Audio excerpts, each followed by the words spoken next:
So we're gonna go live here. Go live here. And we're gonna be able to see more angles next time because the cameras will be on too.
Welcome to Straight Talk with the Turners. Pastor T is here, and of course, we have an exciting show for you guys tonight. What's going on?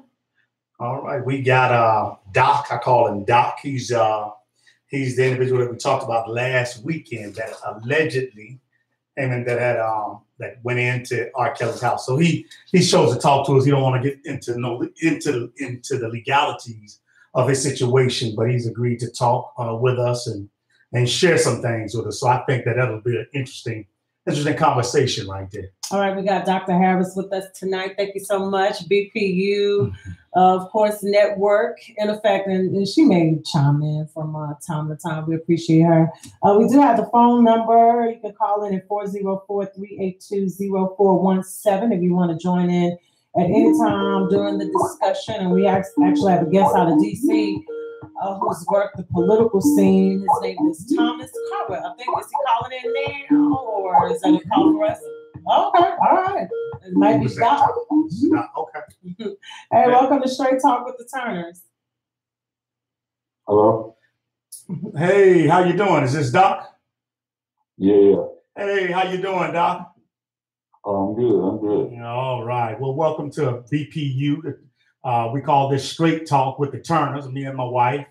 And we're here. We're so glad to have you on today. Let me set it up a little bit because you and I, we have a long-standing working relationship as far as music. A lot of times when I get ready to do my songs, you master them for me and et cetera, et cetera. Just make the process real easy for us. What's going on with you these days? What are you doing? Oh, it's making music, man. Making good music. Yeah, for who? Anybody in particular? Who are some of the artists that you work with? Music for myself and just producing some friends out of LA, producing a couple of friends from here in Atlanta area. Yes. Okay. Okay. Any songs in particular we need to be looking out for? Yeah, this one song I did called "Let Your Glory Fall on Me." What's it called? That should "Let Your Glory Fall on Me." That should be I thought I sent you the MP3 of it, but that should be, you know, getting to radio stations and you know, doing a video for it and all that good stuff. Yeah. Okay. Yeah. So yeah. Even it's actually I actually did email it to me earlier today. So yeah. So we're trying to bring everybody up to speed as to what you're doing, the highlights. You're an awesome musician. What different instruments do you play? Let the people know. Oh, I play keyboards, I play drums, I play bass guitar. Okay. And who you play for the churches and so on and so forth? Yeah, I play for several churches. I play for this one church called All Nations, which is a well-diverse church, about 25 different countries. And then it's at All Nations. Then I played for 7 Day Adventist Church on Saturday. You know, that's kind of different from, you know, the African style church I play for. But then I played Southern Gospel with a Baptist church, and I played for a Pentecostal church up in Marietta. So, you know, pretty diverse in music, especially when it comes to gospel music. You know, one of the things I thought that was very interesting about you and your story is that you also play country, I might add, because you let me hear some of your country. You're very diverse in your musical background.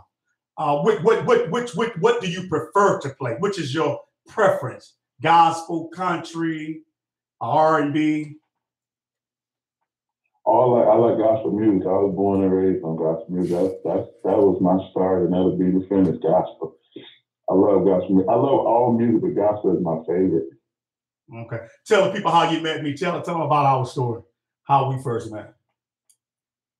Oh, I don't even know. I remember. It's been a while, yeah. I forgot how I met you. That's true. You remember we were in Norcross at first, and April, one of the production managers in my play, she was the one that introduced me to you and told me you were an awesome musician because I needed music to be done. Yeah. So what do you remember about that? Nothing but this. You was pretty cool. You know, you was being creative, and I was liking that you was trying to do your own thing, and that's what I like doing when it comes down to music is being creative and not just falling in one particular lane and being nobody else. Just, you know, creating your own identity and creating your own lane to do what you do, and that way I think you can create a broader audience like that when you have your own identity and your own sound and all that. You're going for your own thing, and I kind of like that. Right. So let the people know, for example, if they wanted to do music, what would be a benefit with going with you as opposed to some other person? What's the benefit for going with Doc Production? Yeah, well, in terms of production, you know, there's no limit, you know, because I could play any style of music. I could play gospel, I could play R&B, I could play reggae, play jazz, country, and whatever. So that's one benefit, that you'll have a well-diverse musician. And to add on that, I sing as well. And so I can give you arrangements for your vocals if you need vocal tips, or, you know, if you need harmonies and whatnot. I know how to do all of those things. And if I don't do it myself, I have my hand on about 50 singers that can do it for me. And like I said, in terms of the instruments, you know what I'm saying, whatever style of music you want, I can play it. And I use the latest software, which is Pro Tools and Logic 9, and I engineer the sessions and mastered myself. So basically, with Doc, is a one-stop shop. Right. Yeah, you're good at what you do. Let me ask you this. So you don't have to name everybody. Just let the people know, because most of the people are tapping in from different places and beyond and not here in Atlanta. But let them know some of the artists that you've worked with in the past, some of your experience. Oh, yeah. I work with Marvin Sapp. I work with Fred Hammond. I work with Yolanda Adams. I work with plenty of gospel artists. I work with John P. Key. I work with a lot of people. Okay. You mentioned one of my favorite artists, which is John P. Key. Let me know which one out of those artists that you work with, who was the easiest to work with that you found, and why? And who's the most difficult? I have to say, I have to say Marvin Sapp was the easiest to work with because you really didn't have to do nothing, just kind of just let him hear the track and kind of give him a vocal idea of where you were going with it, and then just let him be creative and do his thing. So it was easy doing that, but he not sing. And then I said, I guess the most difficult was probably Yolanda Adams, because I guess I don't know whether it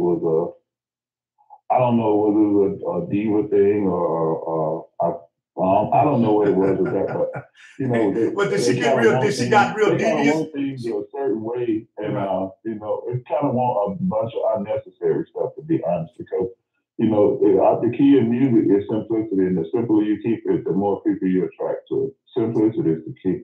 So, did she come to you with her song, or was she trying to fit into a song that you had written, and or what? What was that? Well, yeah, it was production for me coming through another source, and she liked the song that was there, but she wanted to make a lot of changes to the song, and it was kind of taken away from what the song already. It was taken away from all the good. You know, it's like, I guess, going buying a brand new Mercedes, and it looks good like it is, and then you have to go and dress it up with all this extra stuff to just take away from the value of the car. You know, right. So Marvin Sapp was the easiest for you to work with, and things. Was he? You just give him the melody, give him the song, and he just go with the flow. You know. Tell us about John P. Key. Your experience with him. Oh, he easy, because he already know what he wants. He just wants you to add a little stuff here, a little stuff there. He already know he wants, and you know, he's so diverse too. He likes to do a lot of different styles. So you know. So he let you even. So with him being a keyboard, and just put a gospel twist to it. With him being a keyboard player, did he let you play the keyboard, or did he get in and play it himself to guide you on it, John P? No, he plays some songs himself, but then other songs, you know, you want other interpretations on it. Okay, all right. So because he's not just me; there's a lot of other keyboard players. So. Okay, so is the money's worth it? Is the pay worth it? No, not really. If I look at my in gospel, or compared to the budgets that they do in other music, gospel have probably about the cheapest budget for their artists. So you're really doing it for exposure and trying to gain more clients, basically.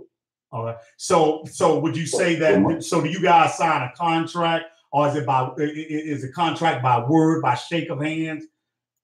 How it was a work. It was just a work for hire agreement. You know, I do the work. You pay me what? No publishing or no residuals involved on my part. Because the work was already there. I was just adding to the work that was already there. So it's work for hire, and you get paid for it. Okay. So for example, if you're going on the road with a particular person, say John P. Key or whoever, then they pay you weekly after each show. How do they pay you? Every week. Every week you get one check a week, just like you're doing a job, and you agree on what that check is going to be before you even go on the road. So you already know if you're going to make $1,200, you know you're going to make $1,200, but you get a per diem every day, and gospel, that per diem probably be about $25 a day for, you know, eating and whatnot you need to do. Okay. So yeah. So again, we're talking to Doc with Doc Productions here in Atlanta, and he has an array of experience with gospel artists. And we're trying to hold a conversation with him here, and he's doing a wonderful job so far. We have another call. Can you hold on for us, Doc? Sure. Okay, hold on for a second. We're gonna answer this other call here. Good afternoon. Good evening. Hey, Thomas Caldwell out of Washington, D.C. Thanks for joining Straight Talk with the Turners this evening. How are you doing? I'm great. Turners, the Turners. How y'all doing? Outstanding. Good. That's good. Good to hear y'all's voices. Carver, tell us a little bit about what's going on in DC. Of course, the State of the Union address is coming up, and there's been a lot of controversy surrounding the 40. There's a lot of people call him 45, or the president I was trying to get in touch with a friend of mine, Marcus Hughes, who is leading the way with this sort of boycott against the State of the Union address. I know that Roland Martin is very instrumental in stopping the State of the Union address, and even some of the people that are chiming in who call him 45 and don't respect him as President Trump. So we, of course, wanted you to chime in this evening on the conversation. And what say you concerning the boycott? Do you agree with the boycott of the State of the Union address? Give you a synopsis of the State of the Union. No, the state of the boycott. A lot of people are trying to boycott the State of the Union address. The boycott. I'm sorry. Okay, no problem. So, what's my opinion on the boycott? Yes. How do I see the boycott? You know what? When you started talking, what came into my spirit? And hello, listeners out there. Welcome to the show, and thank you all for having me on the show. What came to my spirit was the wheat must grow with the tear. So we can boycott him, and some will. And my boycott will be that I won't even turn on the TV during that time to grace his face with mine. He will not get my attention. I'll have to hear the highlights from the pundits. I'll listen to my station to give me, I think, the best version that's untainted and not skewed per se. So I'll wait for that version to come out later on tonight or tomorrow night. But the boycott, I think, is excellent. The only way we get places in America as minorities is that we have to boycott Rosa Parks, Martin Luther King, Alabama, Birmingham, boycott Christmas. Don't buy their goods. Don't listen to them. Don't buy their records. Don't buy their goods. But see, here's the thing. Here's the thing. Protesting, but we won't get anywhere.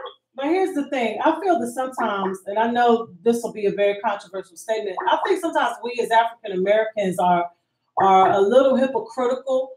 I look at how when President Obama was president, he of course, he had those that supported him, and then it seemed like there were more Caucasians who were against him. And now you have President Trump, who's considered a racist, who's considered a bigamist, who's considered sexist, who's considered a pervert by many. He has his supporters, but he also has his detractors, just like with President Barack Obama. I just find it interesting that African Americans who don't support, and that they call him 45 out of disrespect, don't respect him, but in the same, the Caucasians were not giving President Barack Obama the respect. And so it's like, what's the difference? I don't know where the call is coming from. Now, here's the difference. It's a very thick line. You bring up a good point, but here's the difference.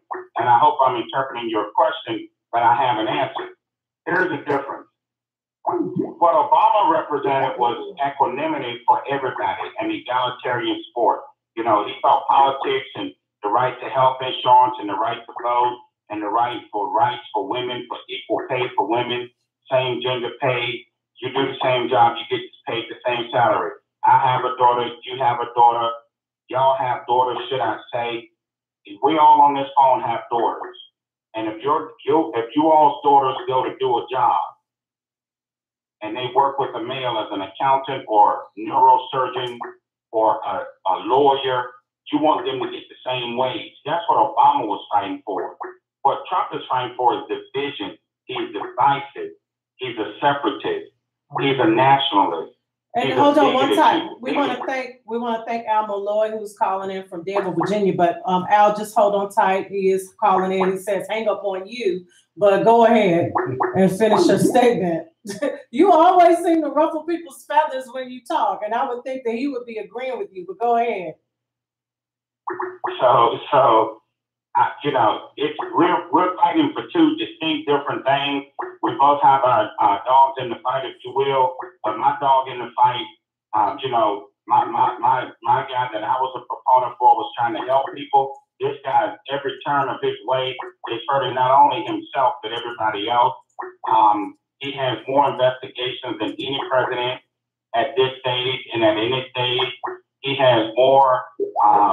He has the lowest rankings or ratings of any president. So if you're supporting him, you're just signing on to say,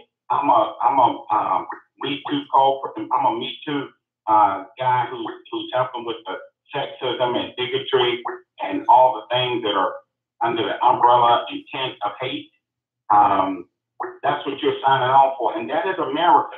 Lest we forget, this is the same America that lynched black people. This is the same America that had Japanese and Asian in prison camps during World War II. This is the same America that walked Indians from your neck of the woods in Georgia to the Midwest, women, children, childbearing women, men, walked them, made them walk. We don't want to walk and get out the car at the mall. Not let's talk about walk 3,000 miles, or should I say 1,500 miles or 2,000 miles to another territory and strip me of the land that we've been on for 1,000, 2,000, 3,000 years. You know, I think it was his daughter-in-law that said today that the economy is the best that it's ever been, that our economy is on the upswing, that, you know, now we are seeing, and I guess she would argue with you if she was on the line. And if you're calling, hold tight. The number is 404-382-0417. Call us back. Those that are trying to get through. Nicole Burgess-Diller. Hey, Al Malloy. But you don't agree with that? You haven't seen, and also she stated that more jobs were available as well, that we're seeing the economy change, that we're seeing more jobs, and we're really seeing a bridge of people really coming together. I don't know if that's because they want to fight Donald Trump, or they're coming together because he brings unity. And I'm being facetious, but go ahead. And then what the pastor. We're seeing the best economy because Obama built the foundation for unemployment to be low. It was at 4.875 or 5% when Obama was in office, and it was at its lowest when he was there. This is just a dovetail or carryover because Trump has not made any economic policy but a tax reform that is going to destroy middle-class American tax benefits. It's already destroying the benefits of tax holders, homeowners, or the wealthy if they're capped at a $10,000 write-off. So he's already displaying that in a 12 month period, he couldn't have laid a foundation this quick. He couldn't have laid the tracks for an economic train that's so robust and rolling. Now, I will warn people, mark my words, quote me, put me on record, 18 months from now, if you have a modicum of this economy, tying your shoes on Peachtree Drive or Peachtree Street in downtown Atlanta, in the middle of the street. This cannot last. The sustainability of this is skewed. We cannot keep moving. There's going to be a bubble. When it bursts, you may see a double dip. You may see another recession, a double dip recession, meaning we go back to the lows where we were in 98.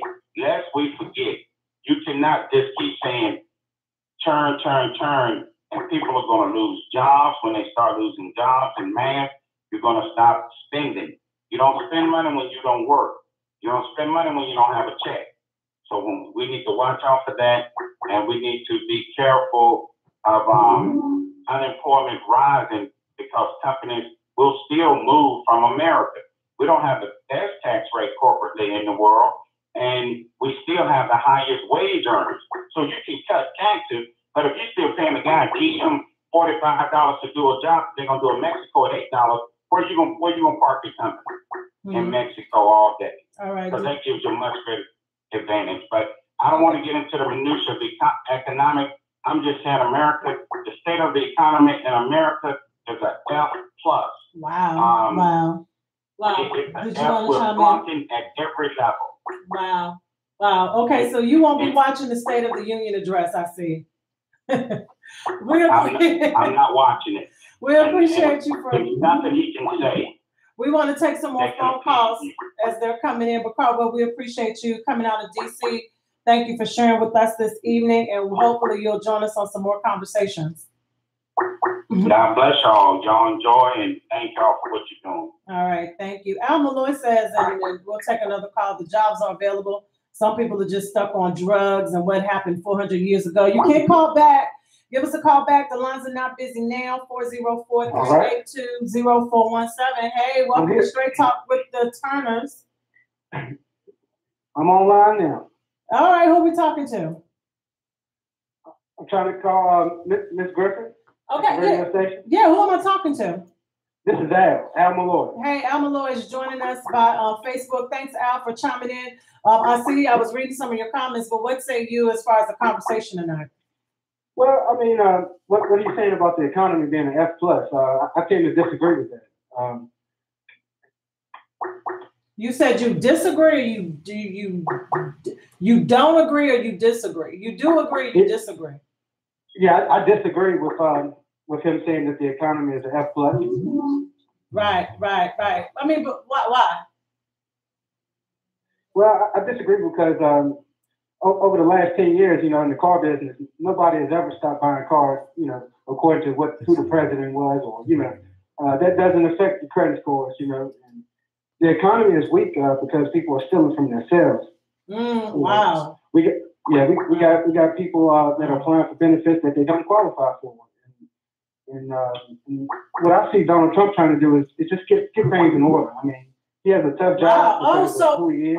So you agree with President Trump? And I gotta make sure we want to say this, and not that it's a race thing, but it is a race thing. Just to be quite honest, you're African American, correct? Yeah, and wow. it could be looked at as a race thing. It can be looked at as a race thing because it's coming from a different color, into our neighborhoods, into our households. So they're going to think that, okay, he's against us, but he's actually trying to help America the best way he can. Wow. That's a hard job to do when you got so many people that hate you. If you ever tried to do something that you loved, but you had a lot of haters, then it just makes your job hard, So you feel that President Trump is doing what someone is saying, laughing my butt off. They find it hilarious.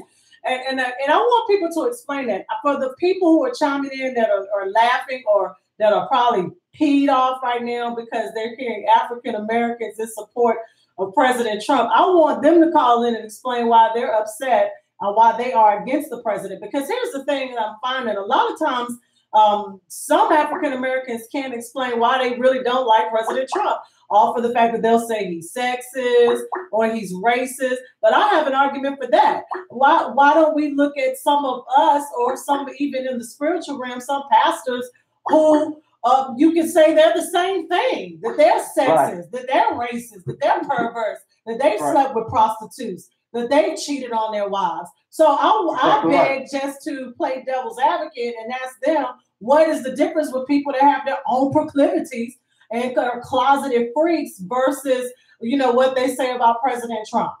That's just all I'm asking. What's your opinion? My opinion is that they're looking at things that are temporary instead of focusing on the things that are going to be forever. The things that he's putting in place are going to, be in effect for a very, very long time, even after their opinion. So they're trying to judge him off of something temporary, and not look at the long-term goals that he's putting in place. Right. He's not trying to put these laws into place that's going to affect our right now. And I'm sure. I want to read something. My mother-in-law says that I'm not going to listen because his message is not for African Americans. He will only lie about his accomplishments that are non-existent. What do you think, Al? Well, I don't think that he has to lie to anyone, despite their color. I do know that he does have to answer to the Senate, and the Senate and the Congress, they control most of the implications that he's putting in place. They control these laws. They write these laws. It's up to him to sign his name on it. So it's not what he feels or not what is coming off of his heart. He has to do his job still. He's no more than a puppet on the string than Obama was. I mean, Obama was, he had his hands tied. And I think Donald Trump has his hands tied even tighter, because now you have a larger group of people that's against you than they're for you. So, when we were complaining about how they were treating Obama, it's no different than how we're treating President Trump now. And that's why I tend to support him, and I supported Obama, because they were just trying to do their job. So you're a Republican or a Democrat? I'm a Republican. Okay. All right. Well, Al, we appreciate you for. Yes. I'm a proud Republican. I voted Republican since I was 18 years old. And like I said, we've had some great Republican presidents. And the Democratic Party, they've been great also. But they tend more to lean towards the benefits more than getting this country back on track. And we're not going to get anywhere handing out any money. Wow. All right, thank you, Alma Lou out of Danville, VA. We appreciate you for calling congratulations on your marriage. God bless y'all. Y'all have a wonderful night. You too as well. Thank you so much. All right, number tonight 404-382-0417. What say you as we're chiming in, and we still have our other caller on the line. Nicole Burgess says President Trump has been a successful business person with a real bad narcissistic personality. He's inexperienced in politics, and his public behavior reflects that deficiency. All right, thank you. And also, I see you, Renee, chiming in. We'll take another phone call. Hey, good evening, caller. Okay, we're still on the line with Doc. We'll go back to that. Can we keep that caller on hold? Who is this, Doc? Who's that, Doc? Oh, okay. Hey. Hello. Hey, welcome. Hey, how are you? I'm well. Straight Talk with the Turners. Welcome to the show. Thank you. This is Melissa. I just wanted to say 2 words, double standards. And I agree with the last caller because regardless, President Trump does have his hands tied, just as Obama did. But I'm not even going to take it to a political standpoint. I'm going to take it to what my beliefs are. I think that we should all pray for our leaders and encourage everyone else to respect our leaders regardless, because that's just what the word of God says to. And I'm not a Democrat nor a Republican. I stand for righteousness.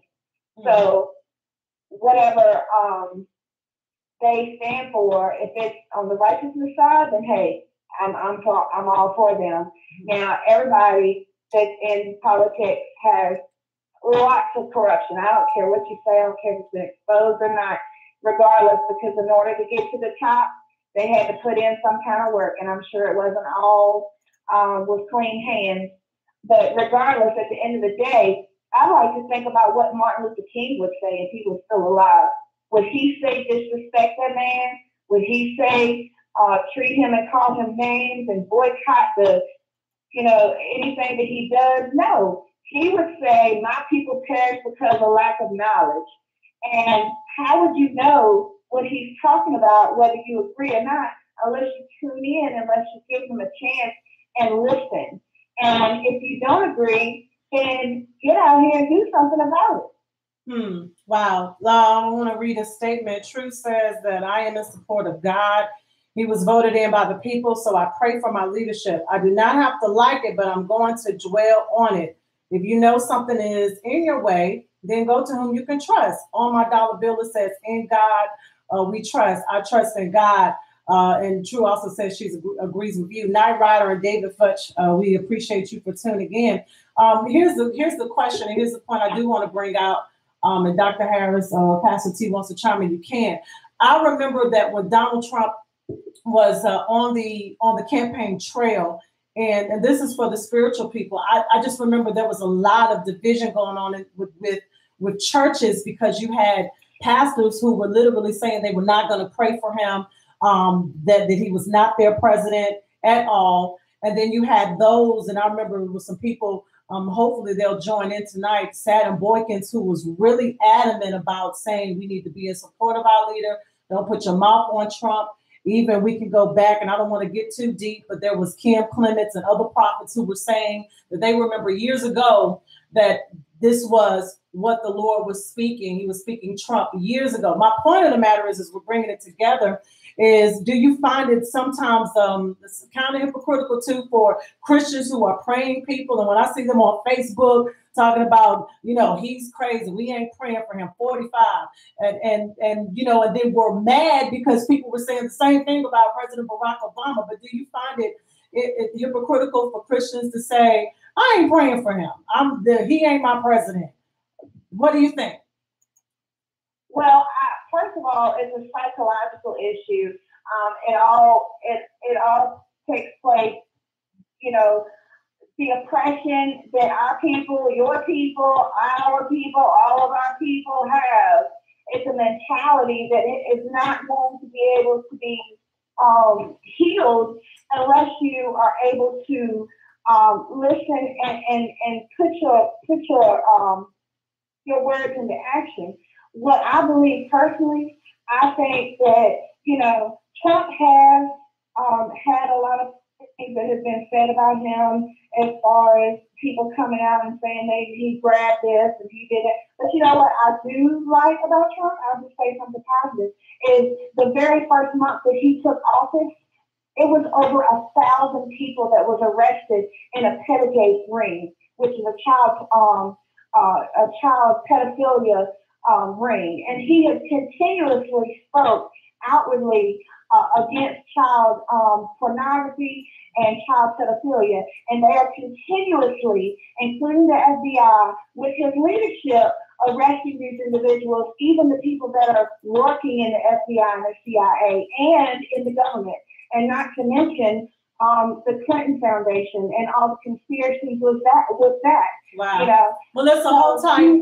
Dr. Harris Dr. Harris wants to jump into the conversation. Go ahead. Oh, on so many levels. First of all, just going back to the statement that was made in regards to, it says on our dollar bill, "In God we trust."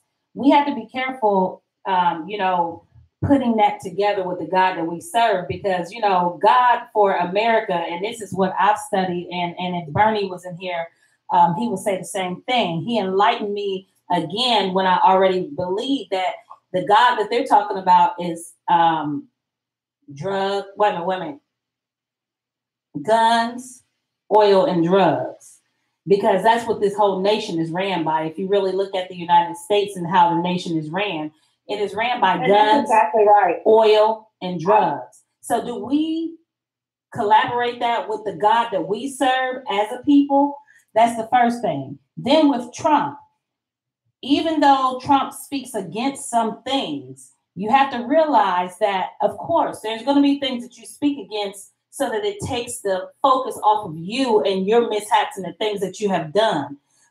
When you look at his situations and the things that he done with these girls and, all of the things that was against him before he got into office, it really is a lot of the same things that we're talking about. It was a lot of younger girls that he was basically prostituting in his own way and prostituting their gifts and not paying them. It's really no different than the stuff that you see that's going on right now. The other thing that I would say is this, is that we as a people have to be careful because, I'm building a Black television station. And one of the things that I found out when I was researching is that a lot of the things that we represent as a people, we don't even own, but our gifts are prostituted and we're used so much because we focus on all the wrong things. What about the Black on Black crime that's in our neighborhoods? What about our children that are getting shot in front of bus stops? It happened again today. What about our families being so dysfunctional that, every time you turn around, because a community cannot be built without strong families. So these are the things that we have to focus on, because that also affects our business if it's in our communities. So we can focus on all of these things with Trump. Yeah. But the reality is our focus is absolutely on the wrong thing. Our focus is off. So is that what you guys were saying, that our focus is totally off as it relates to even politically, as we're looking at politicians and as we focus on President Trump? Yes, because we can't change the things that Trump is doing. But we can change the things that we do. And see, the thing is that our separation and our lack of unity keeps us focused on the things that keep us separated. And if we focus on that, it's not about a race issue.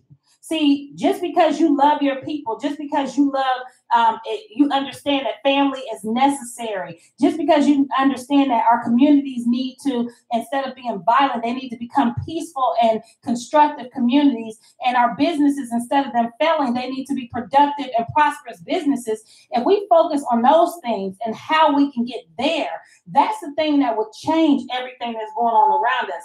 Us focusing on Trump, even Obama, and all of these other political people that are in office, it does not justify how we as a people continue to fall for the okie doke time after time after time. Someone is agreeing with you, and Wes and Saranda Children say good stuff here. Thank you for chiming in. She says, that is so ugly. I did not know that it was what God meant on the dollar bill. My heart loves God. God has protected me all my life. I see the beauty of God everywhere. I'm trying to figure out what she means by saying that is so ugly. I don't know if she's talking about she's talking about the statement that I made with guns, oil, and drugs. And see, the thing is that we have to realize it's not money that's the roots of all evil. It's the love of money. And that's what our nation suffers from, is the love of money. Our mindsets are so screwed up as a nation. And I'm not even talking about as a race right now, but I'm talking about as a nation. Our mindset is so screwed up because when you look at the United States and you look at all of the other countries, we are supposed to be the one that let freedom ring, but we have no freedom. We're still enslaved mentally, we're still enslaved spiritually, and we're still enslaved physically because of all of the things that's going on around us. It's like we're in a jail cell without being locked up. Right. Wow. Because and it goes back to our mind. Our mindset has to change. If you focus on your family and then you focus on your families added to be communities, now, and you have went in as a parent or as a provider, whatever you may be to the children that are in that household. If we get back to the basics of being who we're designed to be as a people, well, if we get back to the basics of, let's say one thing, eating at the table with your family. We don't do that anymore. We don't do that anymore. Yeah, we don't. These are the things that we have to focus on. Someone says it's classic conditioning. And I hear what you said, Melissa. I want to give out the number as people are chiming in, 404-382-0417. You can give us a call tonight if you agree or disagree, 404-382-0417. Wes and Sharonda, I would love for you to call in. If you would like to call in tonight, please. That's what the discussion is for people to chime in, not just on Facebook, but by phone call as well. 404-382-0417. Classic conditioning. I would love for Wes and Sharonda, and I think that's Pastor Wes who is chiming in to kind of explain that in his own way as he's joining the conversation, or Night Rider as well. Melissa, now you said that you still keep a family tradition of sitting down at the table. So, which is so different because a lot of people don't, whether they're black or white. People are going in their own directions. Moms are working, dads are working. And it's because of the structure. No, absolutely. I teach my children. We've been doing it since I've had my children, and that's something that is very sacred to me. That's when we pray together. That's when we talk about our day together. That's when we enjoy our food together, and we're able to communicate. If we have problems, we talk about it over the table. That's something I've always done since my babies were babies. But I wanted to say this too, just to, not everybody, you got to understand, people that have not gone through certain things do not have the empathy towards that situation. So let's say Donald Trump, he might not have empathy towards my situation because he ain't never been in my situation. Exactly. He's always had money. Right. You know what I'm saying? But right. See, on the other hand, and just like what that young lady said about the in God we trust on the dollar bill, I just finished researching that, and she is correct. That has nothing to do with our God. And on the second thing, as far as us paying attention to all this media, and I know, Jesse, you're the news lady, I'm not talking about what you say. I'm not talking about the truth that you speak. I'm talking about the mainstream media. It is forced. It is a project. It is to program your mind. And we don't own none of it. And we don't own one lick of it. And that's the reason why. Our stories are tainted. They use our gifts. They use the things that we are gifted to do, such as writing. They use our stories, and what they do is they reverse them, or they take out the most important parts, showing us changing into better people, and they show everything showing us being messed up and dysfunctional people. And it's our fault. It's our fault. Even when they first had the printing press, when it first got started, they've been doing that. Because they reported that Christopher Columbus, the man who supposedly discovered America. You know what? Someone brings up a great... He went back and told them for the printing press how wonderful it was and how good he was treating everybody and everything like, you know, it's always been a lie. It's always been based on a lie. But the problem is we don't have the intelligence to be able to research for ourselves because we are so adapted to sitting down with our plate in front of the TV and watching the news and letting people lie to us instead of finding the truth out for ourselves. The Bible says my people perish because of lack of knowledge. Or ain't nobody just gonna sit there and feed you knowledge. You gotta go out there and get it. Wow, someone is asking, Al is asking, what happened to BET News? Deborah Johnson, that is, a strong Black woman left her husband and started a trend in twerking videos. And he's talking about Deborah Johnson. Of course, it's kind of a whole different topic, but it's not. It goes along with what we're talking about. And of course, I guess he means, and I hope I'm right, Al, I think sometimes sexualization for African Americans tends to get more attention. It was amazing. Someone stated on Facebook today, we're talking about the Grammys, and I think it was Brian Keith Williams. He's an awesome man of God. He does a lot of spiritualization on Facebook, and I'm looking at your face, and I'm gonna let you chime in. Brian Keith Williams stated that he noticed that the people who won Grammys were people who were more the African Americans that won the Grammys were like Cardi B and the younger generation. He mentioned that Bruno Mars won those Grammys because he was metrosexual. And his comment was that he's seeing the trend of sexualization and what Al is saying, sex, twerking, that tends to get more attention for African Americans versus like Jay-Z with 444, which his direction artistically went in a whole different direction versus the Cardi B. Wait a minute, let me finish. So his point of the matter is, he says it's a shame that African Americans sometimes get more attention when they're sexual versus being intelligent. And BET seems to bring in more money for videos late at night that kind of geared to pornography versus the KRS-Ones and the EPMDs of the 80s and the 90s. Do you all agree with that? And he was basically saying African Americans get pimped, but they make money off of it versus even white America. Well, see, the thing is, first of all, Bruno Mars, to me, deserved the awards that he received because of his art. It had nothing to do with his transsexual. I really don't. Because when you look at Jay-Z's music and you look at what Jay-Z represents, it's really no better because it's all a part of this high society that we call industry. The industry is designed to keep us separated. The industry is designed to keep us looking a certain type of way. The industry never lifts us up. It's never their intent. Let me tell you one of the things that we've been researching. A friend of mine, he says they're pimping our networks, though. Do you agree with that? That you're saying we don't have any networks. BET was sold. It's not even Black owned anymore. So what do you expect? That's what the question would be. That's the whole thing. We have to get back to ownership. Melissa, we do have another call. We're going to take it. Melissa, you know we love you.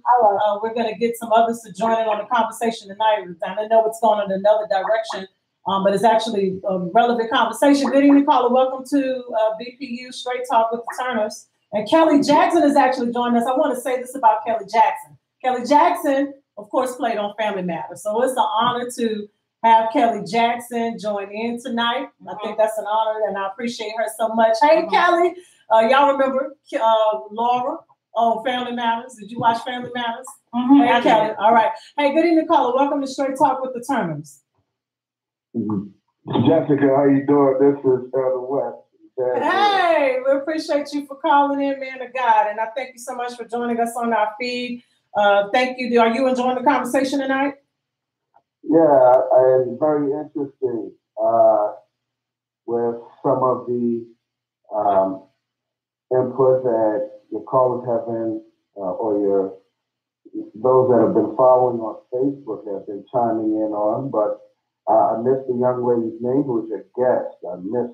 Oh, that's Melissa Dixon. You also have Dr. Angela Harris, as well as Pastor T in the studio. But this is Dr. Angela Harris, who is actually the owner of BPU, and Melissa Dixon was on the line. So, okay, good. Well, good evening to everyone, and thank you for this topic, trying to enlighten our people. But I think that what we have going on right now is something deeper than what we can explore over the next 60 minutes, over the next 60 months, or the next 60 years.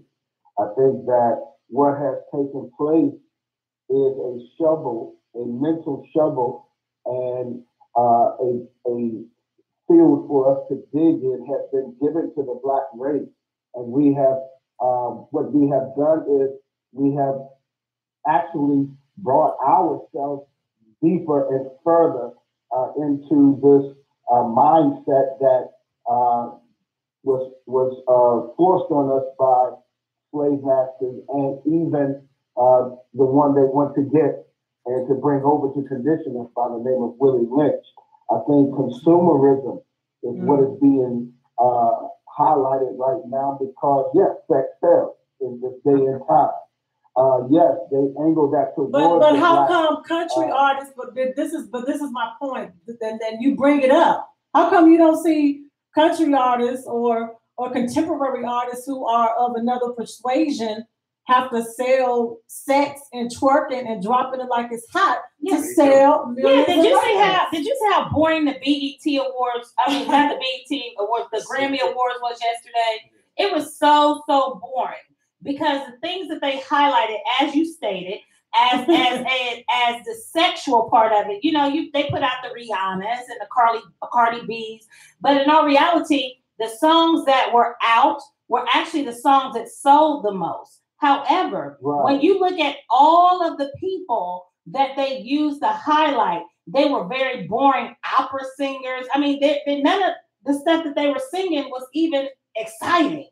I mean, there was nothing exciting. And one thing about music is supposed to get a reaction. It's supposed to touch the soul. I wonder why they went that direction. Because, like you said, it is always relevant for them to make us look a certain type of way. No matter what our talents are, no matter how much of a gift we have, the way that they want our image to be portrayed is never as intelligent, smart, godly people. It's always devilish with high society, sexual with all of the no clothes and all of the things, and then the music. Now we're getting more conscious music now, but they don't focus on the conscious music. They focus on the music that make them appear to be greater than what we are. And that is a part of the Willie Lynch theory. However, Elder, is that did I hear Elder? Elder West, yeah. Elder, one of the problems that I have is this. There's a church on every single corner, if not 2 or 3 of them. But the communities are not changing. But we want to blame everybody else. Amen.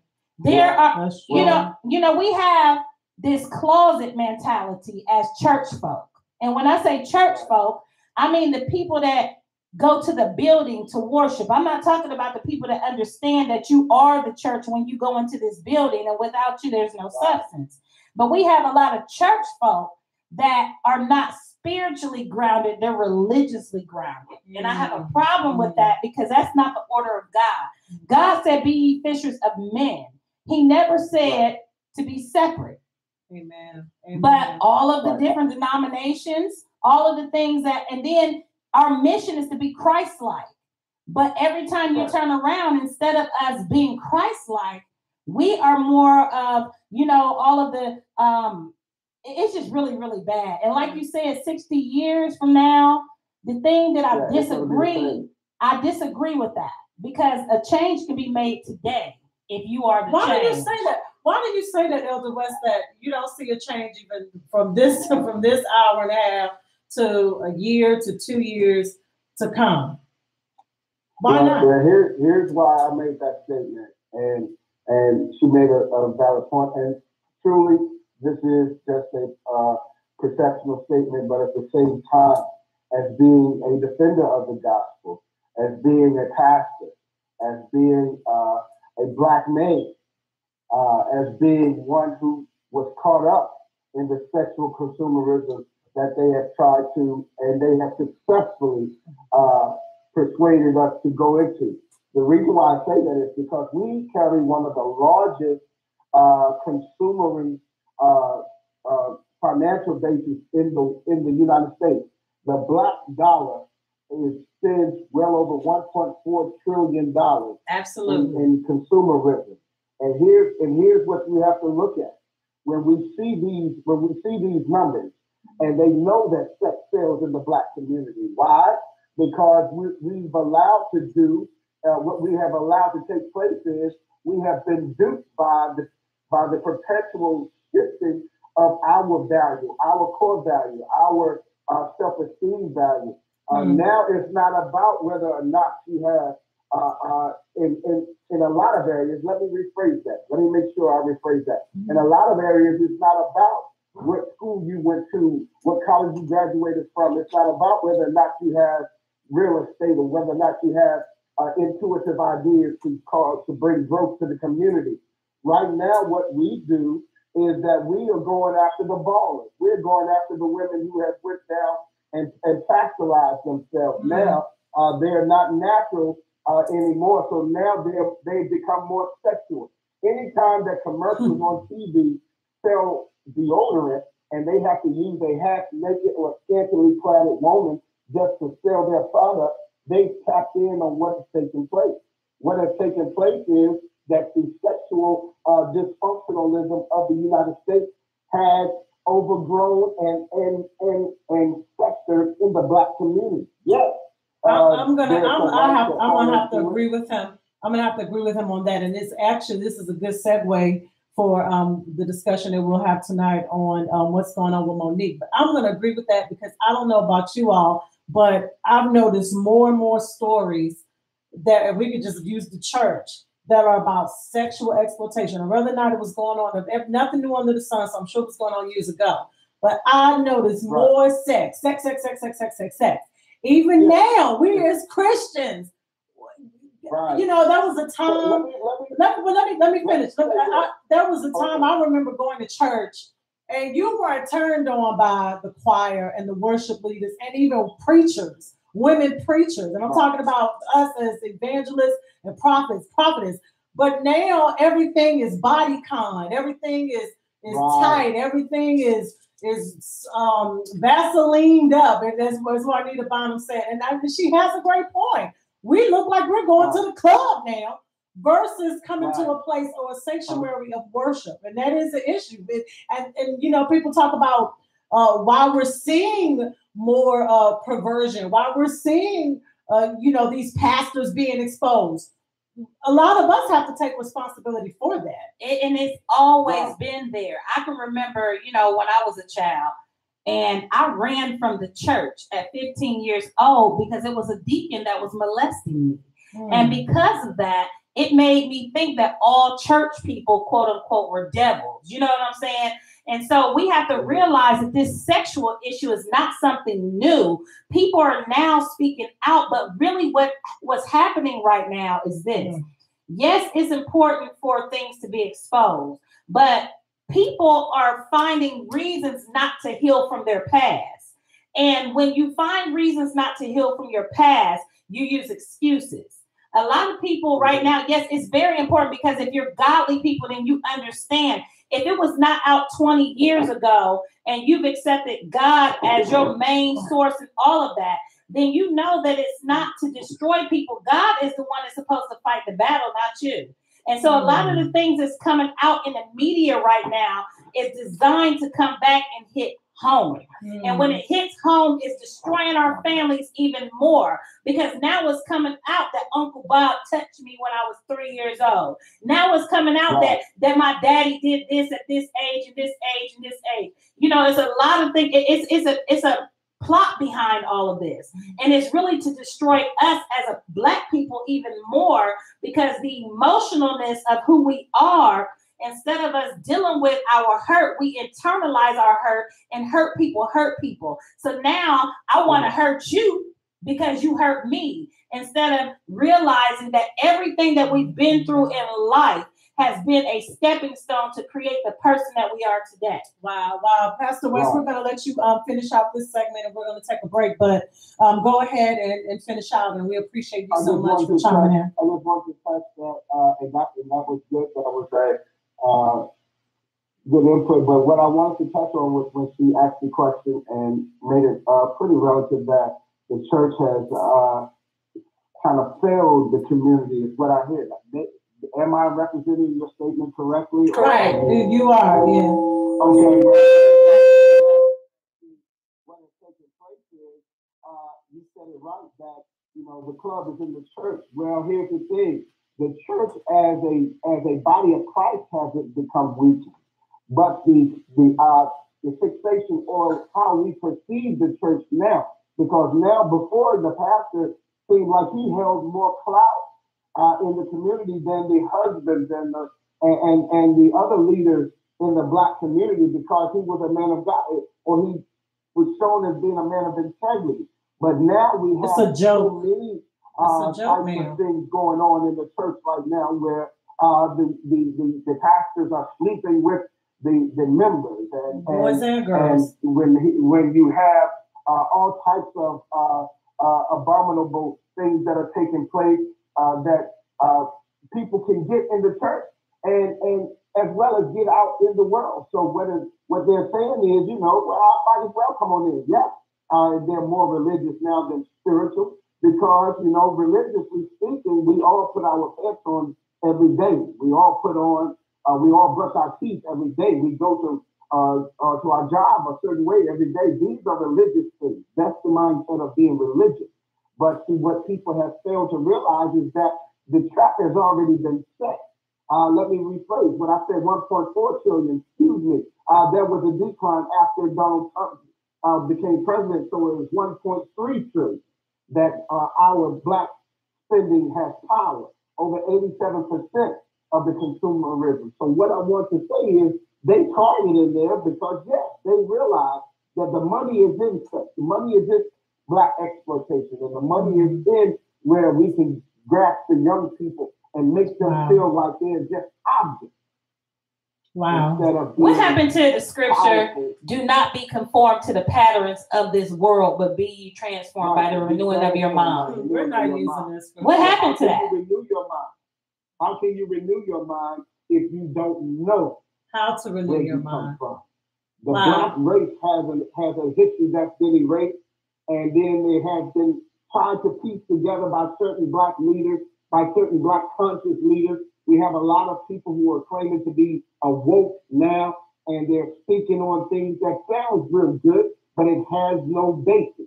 If you really research it, then all of these things that have been skewed forward and trying to be brought in as being something that the Black race can grab a hold to actually was written by Palestinians, or actually were written by Jewish people. Just like they claim that the Christianity that we have, that was forced upon us, was just that of Judaism and all these other things. But I believe differently. Why? Because even in error, some people were saved. Now, this is how I believe that if we truly want to get beyond this severe exploitation of a culture, because now vanity has been shown and exposed in a way that, you know, you even have little teens, preteens that are taking photos on Facebook and emulating their elders, emulating their moms and dads. Why is the church turning into a photography studio? Every Sunday, somebody is taking pictures in the church, showing off their brand new dress that fits on them tighter than their salvation does. I agree. We're losing a lot of the strength that the church had as a core.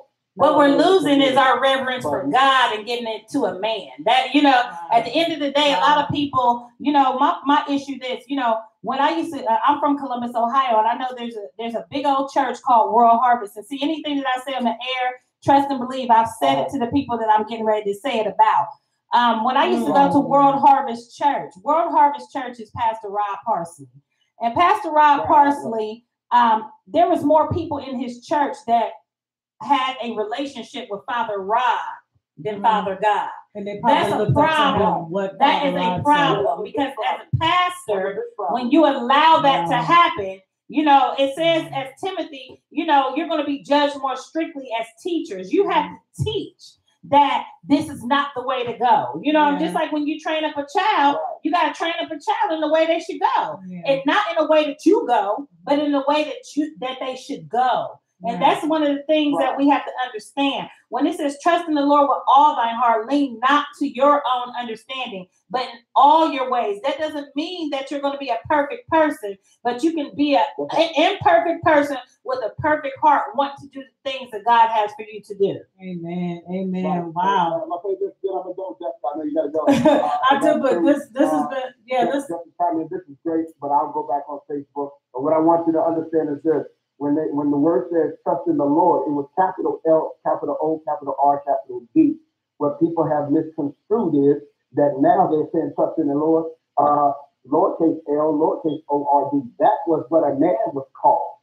That's why they said that Abraham's wife Sarah loved him so much that he called him Lord. Now what happens is when we operate in the call that God has brought upon our life as pastors, we have to be totally submitted to him. Not to them. Now, see, what happens here is instead of us operating in the call, we're trying to ball in the call. Out here doing their thing. I'm not going to bash that because I'm a pastor myself. But I want you to understand this: that listen, regardless of what people see right now, Black people still have value. Regardless of what the media is putting forward, regardless of what we have sit in the barbershop, the beauty salon, trying to debate and talk about over dinner. Yes, we missed those times at the dinner table.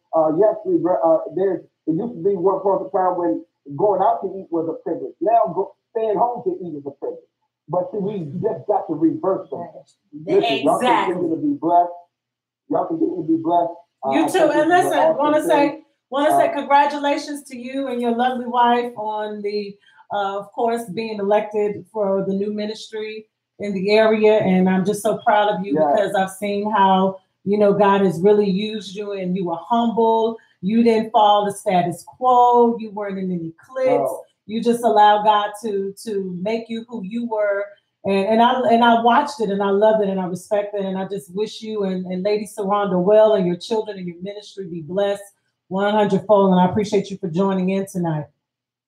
Yes, and we thank you. We just celebrated 5 years on the air, and I made reference to you because it was you who told me that I should come to WBBA a long time ago. So that's just a little nugget in the air that lets you know that God uses you. So just be blessed wherever you are, whatever mindset you're in. If it's not of Christ, then you know it ain't right. So all right, needed to hear that. Shout out to WDVA. So listen, thank you so much, Elder West, Lady Saranda. Have a good evening. All right, this segment is coming to an end. We do want you all to call in 404-382-0417. They brought up entertainment, and we'll finish out this segment. But of course, my husband has been talking about Monique lately, so we'll come back and we'll make a segue. But if you want to call in, please join us. 404-382-0417. That's 404-382-0417. Straight talk, real talk here on the VPU network with the Turners, and we will be right back. Check out Threshing Floor, which is a single of Pastor T, and we'll be right back. Stay tuned.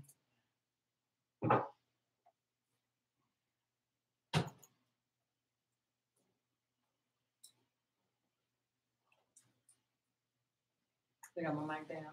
I am just tired. Like my day starts at 6 o'clock. Like, are you okay? Yeah, I am really zoned. I am like I can go to sleep right now. Really. I mean, where can I charge my phone? Yeah, I'm sleepy. You want me to play Threshing Floor now? Yeah. I'm trying to turn my phone back on.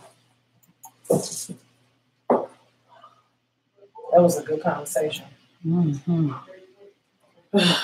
been trying not to get into it. No, I love it. We need that.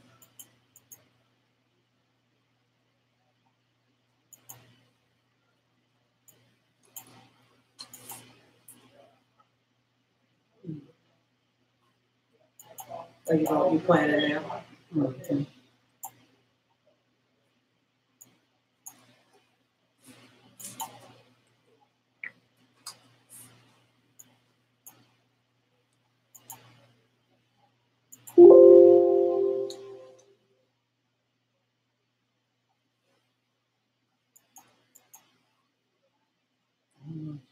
I can do that on threshing floor.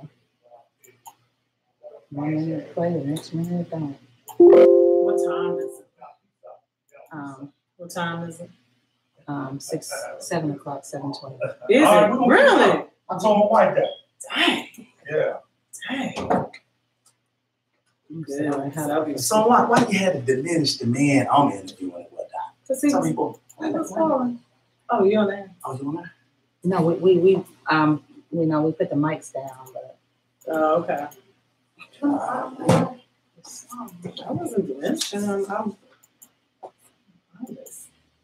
Just being honest. But yeah, I wasn't even talking to her.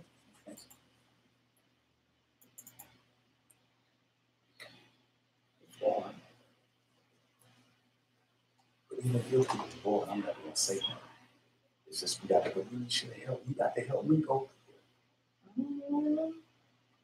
But my thing is, the whole angle of it was should have been R. Kelly. My phone is dead.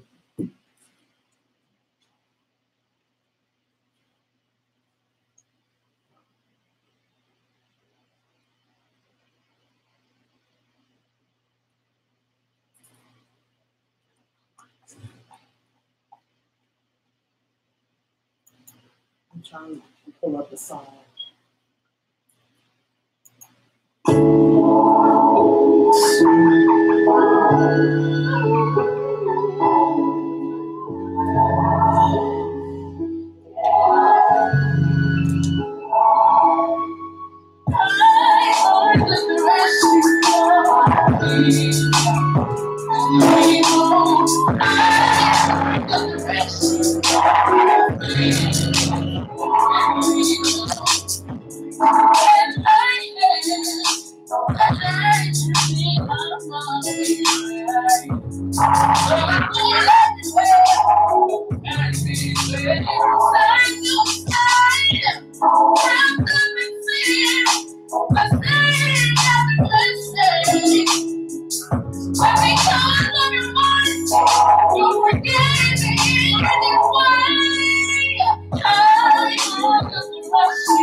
Straight Talk with the Turners. We want to thank Pastor T for his single Threshing Floor on this Monday. You can join us every Monday from 6 until 8. I want to include a young lady that's going to be chiming in there. I hope that she's on the line and my phone is going dead. But Tequila is joining us. Tequila was a classmate. She hails out of Danville, VA, by way of Atlanta, GA, and now to Texas, I believe she resides. Is that Tequila? Hey, Tequila. Hello. Hey, we got Tequila joining us. I just gave kind of like a brief intro, Tequila, but of course you can expand. I'm so honored to have you on tonight because, again, I was telling everyone you were a classmate from GW. Back in the 90s, we go back to Tequila Florence. I remember you were a mentor to so many of us in Danville, Virginia. So it's an honor to have you by way of Atlanta, now by way of Texas, correct? Yes, ma'am. All right, Tequila, tell us a little bit about yourself and, about your upbringing. We're going to talk a little bit about divine intervention because last week we were talking about blended families and the discussion was so vast. Now, we're going to end this discussion because our time is getting away from us, but I do want to kind of give everybody just a little bit about where we will go in the next week or the next 2 weeks. So that's why I want you to kind of give them a basis, talk about divine intervention, how people can get in touch with you, and a little bit about your business. But tell us about your upbringing. So, like you said, it's by way of Danville. I grew up there. And so in that time frame and during that time, we were fostered. We lived in the foster care system. We went to several different schools. It was just a turbulent childhood growing up. But that is what my roots are, and I'm still to this day proud of that, very much so. In doing so, because of my childhood and the things that I experienced with my parents, I wanted to create a service that people could have support, that would support them in different situations. And with Divine, I did that. It's called Divine Interventions, and we have several different services. One of our services that I'm most passionate about right now is called Men to Blend. And it's a new project that we are implementing, and it's life coaching for blended families. So, and what it does is that in this day and time, most families are blended families, and it doesn't necessarily mean that spouse-related blended, but you have grandparents that are taking care of their grandchildren. In my situation, we live with different aunts and uncles from time to time. So the American family is a blended family right now. You have 83% blended family statuses in America. Wow. Can you tell us the success rate versus a non-success rate, just to keep it real, of blended families? And what is the breakdown? What can help and what can hinder a blended family coming together? Oh my goodness, Jessica. There are so many different factors in both directions, but in keeping it real with you, in all honesty, a blended family is 74% has a 74% chance of failing. Wow. And that's huge. Wow, and it's because you, as a blended family, you face different situations, and they are so unique from those of just, if you're married and your first time being married and you have no children coming into it, you have a totally different set of issues and situations that you have to deal with than if you have an ex-spouse and if you have children that you're bringing in from a previous relationship. So, and it's near and dear to me, number one, because I was born into a blended family. I have had a stepmom and I've been a stepmom. Right. So, and I don't want you to share your story right now. I want you to save that because you have such an interesting story that you can relate to. We want you to share that possibly next week. But I want you to go ahead and continue. I didn't want to interrupt you, but I don't want you to get too much away. So. Oh, thank you. Look, you have to help me because I get so excited. But you can find us at Divine Interventions on Facebook. And I can share is that with the Men's of Blend project, we are creating a support group, which is going to be virtual. You'll be able to call in. We're going to meet twice a month. We have different topics that we're going to discuss, and you're going to be able to call in, and you can chime in if you like, but it may be sometimes you're not strong enough to chime in yet. You may just need to listen and get that support to know that somebody else has been there and made it through.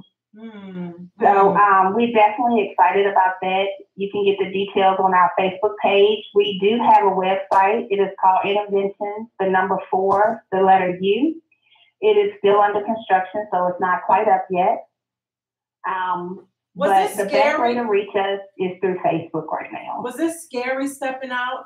Because I know that you were always leaning towards entrepreneurship just by following you on Facebook. But how scary was this for you? And of course, you personally relate to this, and that's why you were able to step out to start your business. But what allowed you to take that leap of faith?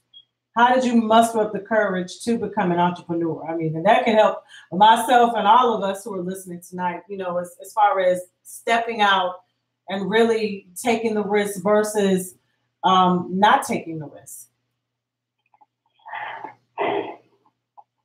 I will have to tell you, this is personal for me because so many times you are told that you can't do something and it's not going to work. And we as a people, and I'm not talking about African-American people, I'm talking about people of all races, of all ethnic backgrounds. When something scares us, it's easier for us to say, oh, you can't do that, or you shouldn't do that, because we don't want to put the work in for it to be successful. It's easier to just give up on it. So, you know, it was many times, and not to give too much away, so I'm trying to pick and choose my words. But there were many times within my own marriage that I wanted to give up. Why? And there were more people telling me to give up. Why did you want to give up? Why did you want to give up? What made you want to give up on your marriage? Oh my goodness. Marriage is hard. It is no easy recipe, and you get the mistake of thinking that you want a wedding. People want a wedding. They want the pretty dress. They want the gift. They want all the pretty pictures. And then after all of that's done, they don't want to put in the work, you know, to make their marriage work. And you have to learn to overcome adversity, because what may work for me, it may not work for you. And that's okay. And I don't think people realize that. We get the preconceptions of, oh, well, such and such did it like this, and they were able to do this, and they got this. But your journey is not my journey. And so that's what I am so passionate about this, because I want people to understand that they can get through this if you want to. You know, you have to want to get through it. Right. People, they just, and even if you get married for the wrong reasons, your marriage, people go into marriage thinking that they can change their spouse. And that is the number one problem, is we think we can change other people. And we have to learn to retrain our brains to thinking that the change has to start with us. Even if your spouse doesn't want to change, if you change, then you are held accountable for yourself. Wow. So it's such a passionate topic for me. And with Dr. Harris wants to chime in, of course, because she actually has a similar testimony and also an entrepreneur, but as it relates to what Tequila is saying about I just wanted to say in regards to marriage, and when you said something about change, because I'm not married yet, but there's a reason why I'm not. I'm looking to become a wife. What's the reason why you're not? The reason why I'm not, well, right now, I'm ready now. Before I was not ready. And what we have to realize as people coming into relationships is that you have to be ready for a relationship.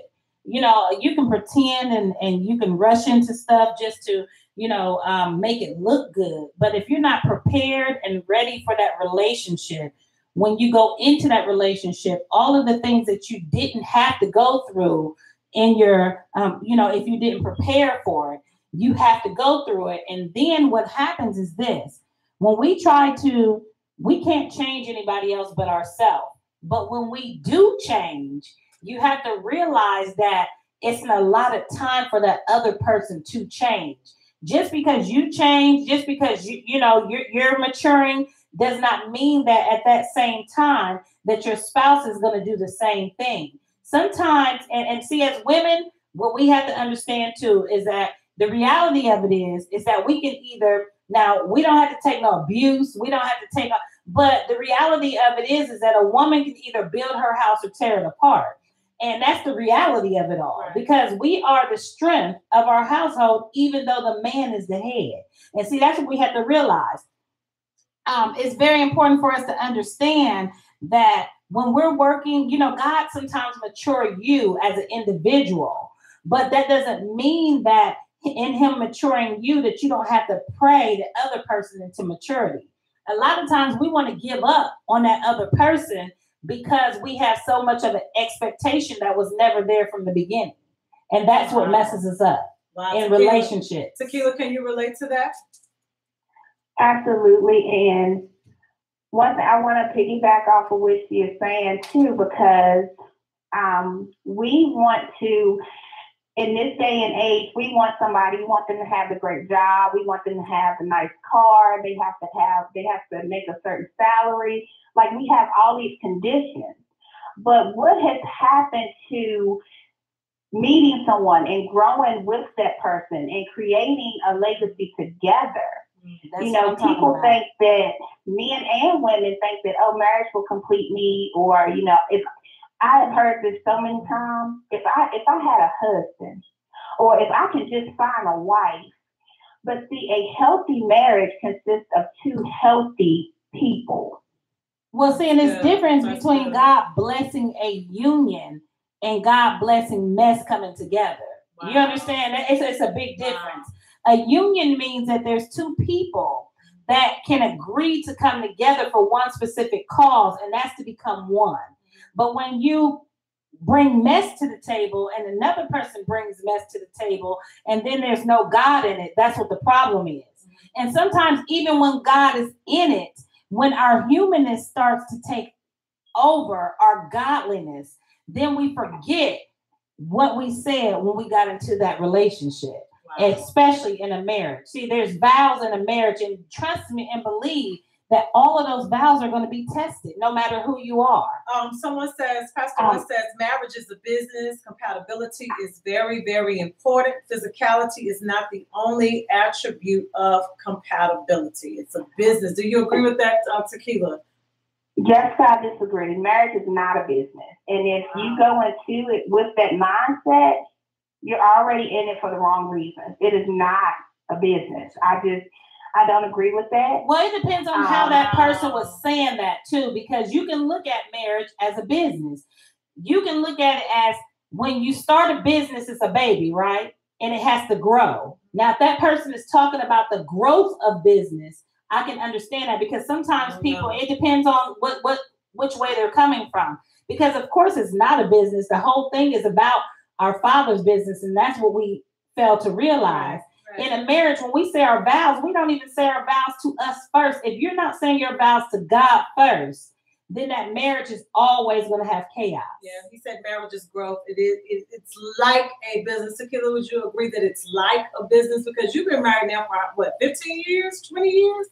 It's been 15 years. Yeah, it's been together 20 years. Right. I thought so. I knew it was something like that. So would you say that you guys have had to grow a business, even with you being a business owner now? Has your husband somehow attributed to the growth or the birth of your business?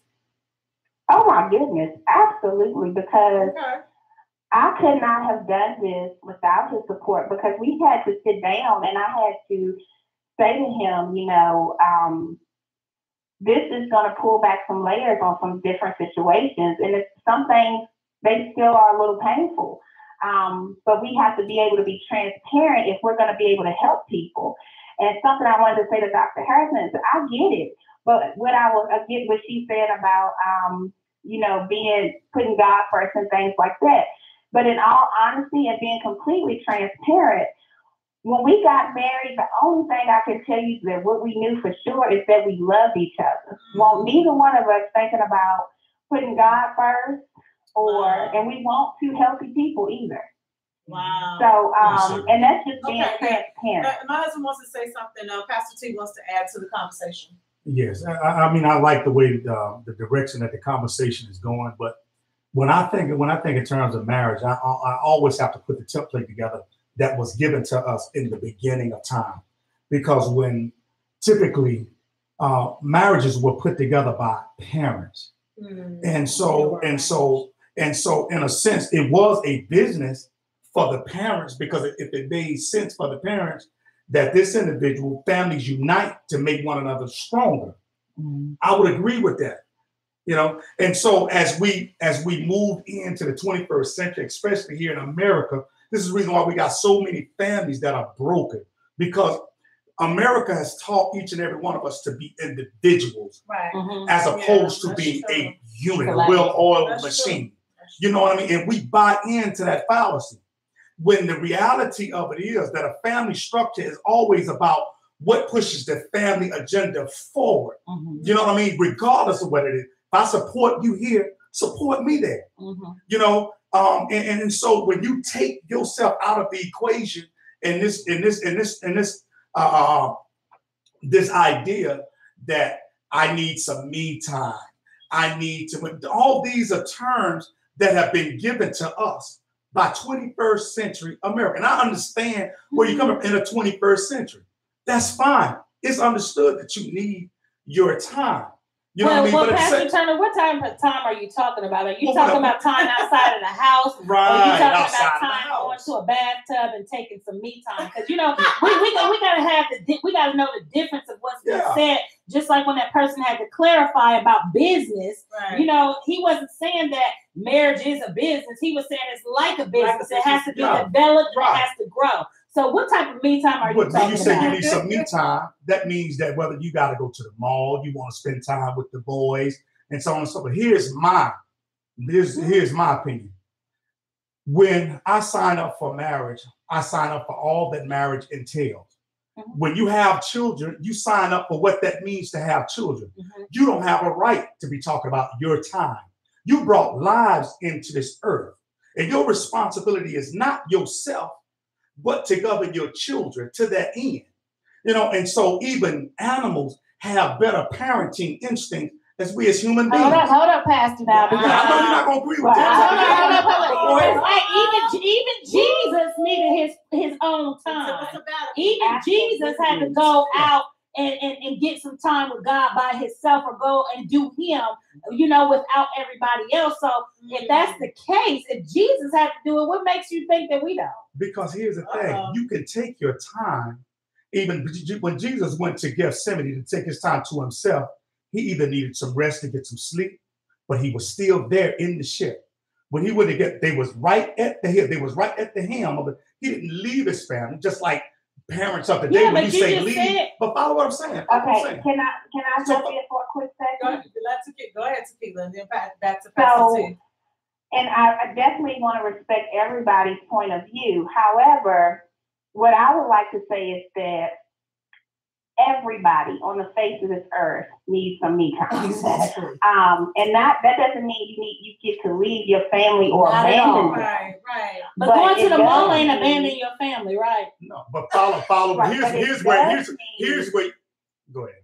Here's where it goes. Because when you don't draw the line there, that's how the enemy is. Because what happens is when you talk about the me time, that's what happens when that young woman misinterprets the me time and leave her child in the car when it's 110 degrees out while she's going to get her hair done. No, we ain't talking about that. But I know you are not talking. Is not so common. Right. I know you're not talking. Have to have it. You're not talking about that per se, but that's how decision making when the 21st century. That's abandonment. Of course. And that's where it leads to, and ultimately that's where me time leads to abandonment. Abandonment of No, marriage? no. Because see, then that's when you have to come in and teach people or coach them the proper way to do that. Because let me tell you, whereas you're sitting there, Pastor Kurt, and I know you disagree, I can see you turning your head and everything, but at the same time, everybody does not have your train of thought. So what about this? And even you're talking about from way back when in the biblical times, that, you know, families connected, marriages together. But we are living in an age where, as a woman, you know, and trying to be an entrepreneur, I may work 60 plus hours a week. My husband is working 65, 70 hours a week. At some point, we need some time. I love him dearly. But is that God's ideal? Is that God's ideal for your marriage? Is that ideal for the union? Because what happens, all I'm simply saying is this. All I'm simply saying is this. Is when you start saying, I'm working 65 hours, 70 hours. Where does it stop at? 120? When does it stop? But I've gone for a month. We both are gone for, and now the children are raising themselves. And here's the thing that I'm saying is, all I'm saying is that Satan inserts himself into the situation when there are gray areas. Those areas have to be talked about. If Wifey needs to go and get her hair done and the children are small, I'm there as a father to take over. They go, and by the way, go get a massage. So I'm not talking about that. I'm not just talking about the me time. But the me time is when you get frustrated with everybody and your me time from a month turns into a me time every other day. And so on. And typically that's what happens. All I'm simply saying is we have to be careful. We have to guard our heart and our eyes and our ears against buying into the system, because we have gone away from what God has deemed union that He has deemed to be holy and separated, is the reason why we've gotten in. And I'm going back to that is the reason why we have blended families right now.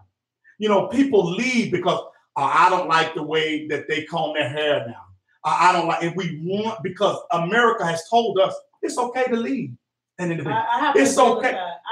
Because let's be honest, but I want you, and I'm not cutting you off, Tequila, but I'm kind of seeing it, and we want to get back to this me time, because I agree, we need our time.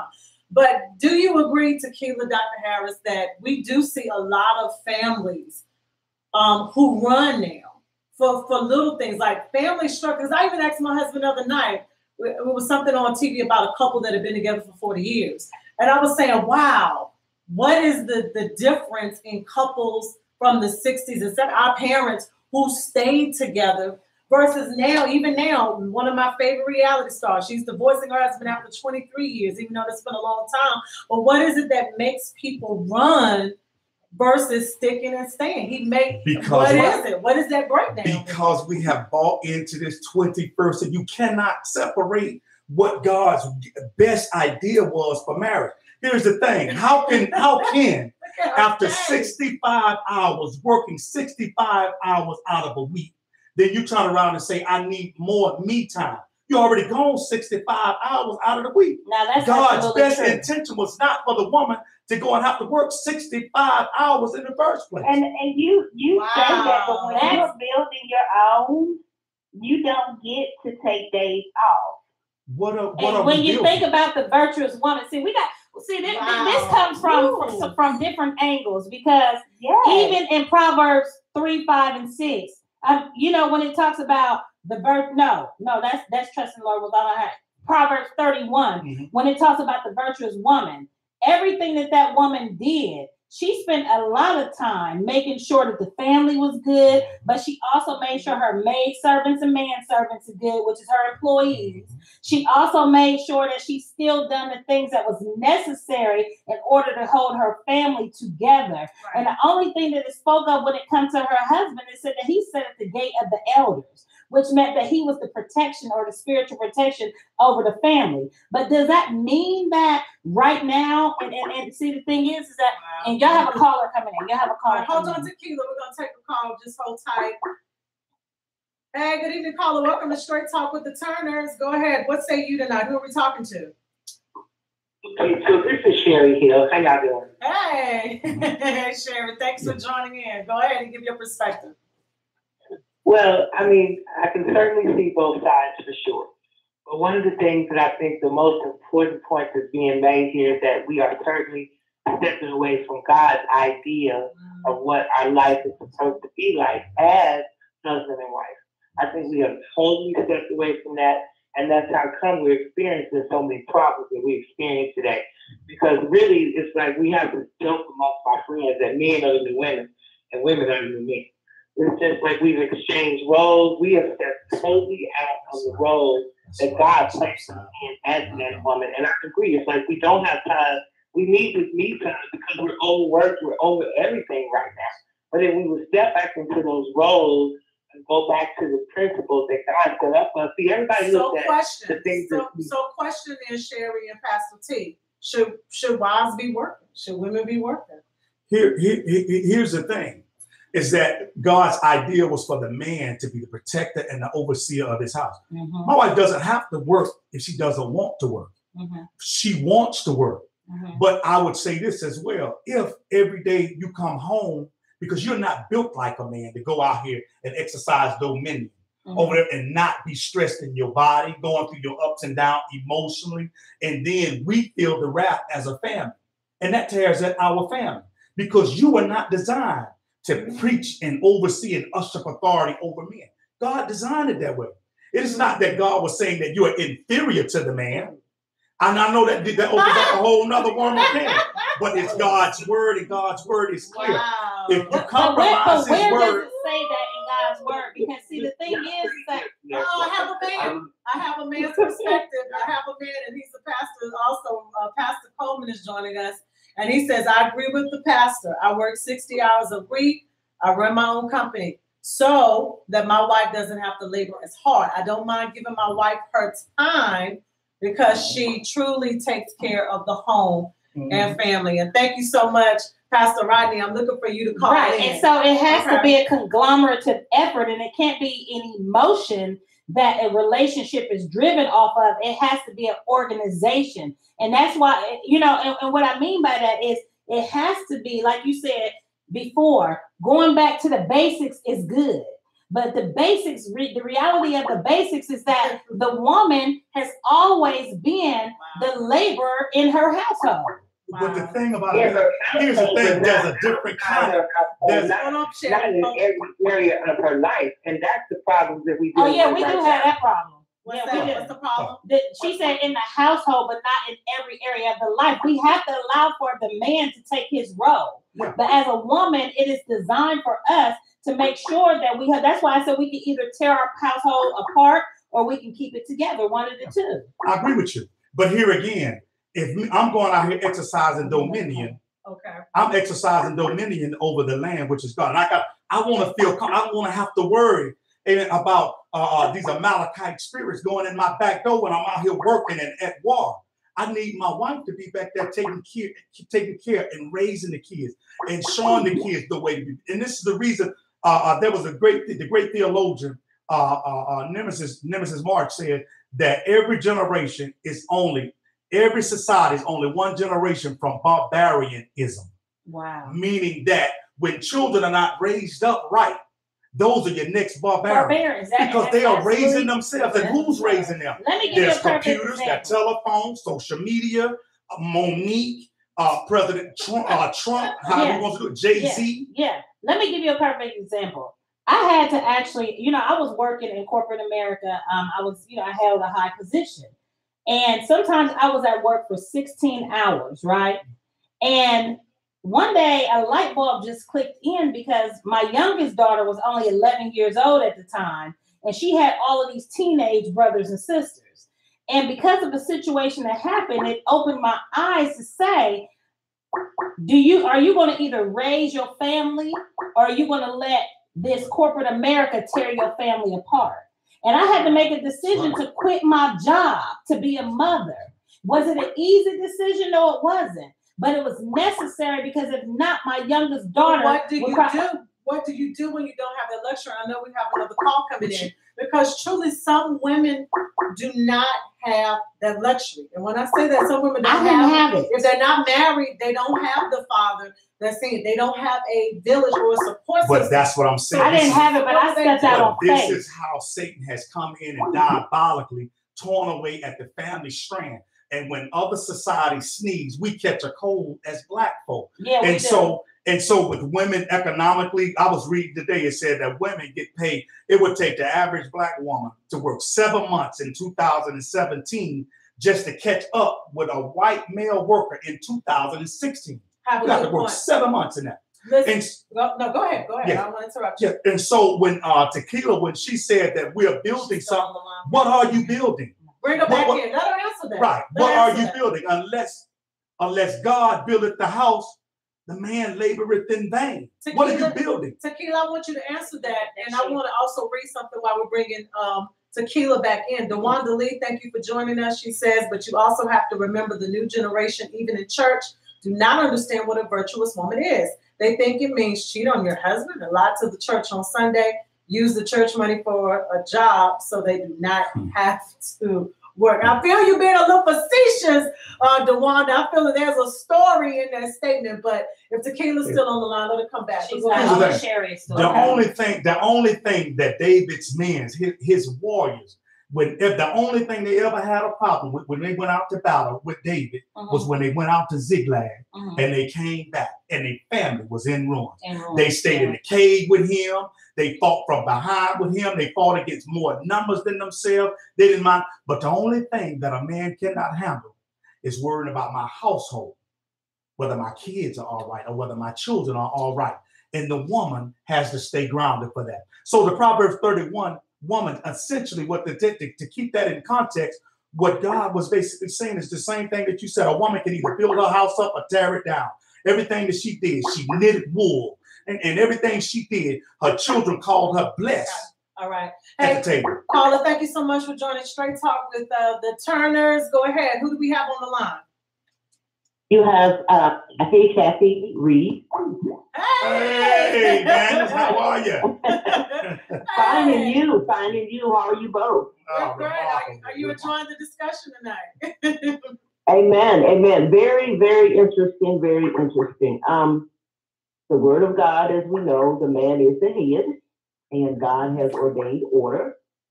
Of course, where it talks about in Proverbs about the virtuous woman, and that woman is described as being very frugal, and that she had a job. I believe that the job probably was one that she was able to work out of her home. And that I think what happens is that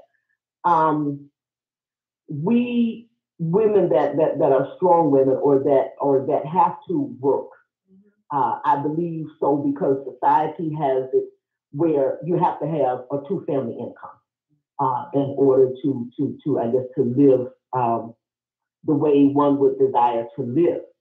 But I believe that if we pray that God will bless us with inventions and strategies and those things where we as the women can work out of the home perhaps, or maybe not have to have a full-time position job, because our first job is in our home to the husband and the children. I think with the women's movement and the women's rights and all that other sort of thing, and I guess it has its positive, but I am a thorough believer in the Word of God, and nothing takes God by surprise, so that He knew that this day would come. But He's a God that changes not, and I have not read anywhere where He has changed his ordination, and that as far as the place of the woman and the place of the men. I think that we as women, we need to get behind our men, and we need to pray for our men so that our men will step up and be men. Every male is not a man. And I think what has happened is that we've dropped the ball somewhere. And these young men, these young males, they're not being taught or trained how to be a man. Amen. And so we've got to find out where we dropped the ball. The government, has intervened as far as how we raise our children and what goes on in the household and different things of that nature. But the word of God says, call for the old ways. Yeah, And, thank you so much. Thank you so much, Evangelist. We appreciate you. I agree with you that we have become Amen. spiritually flimsy. We become spiritually flimsy because we want to update God's word, and his word changes not. The same yesterday, today, and forevermore.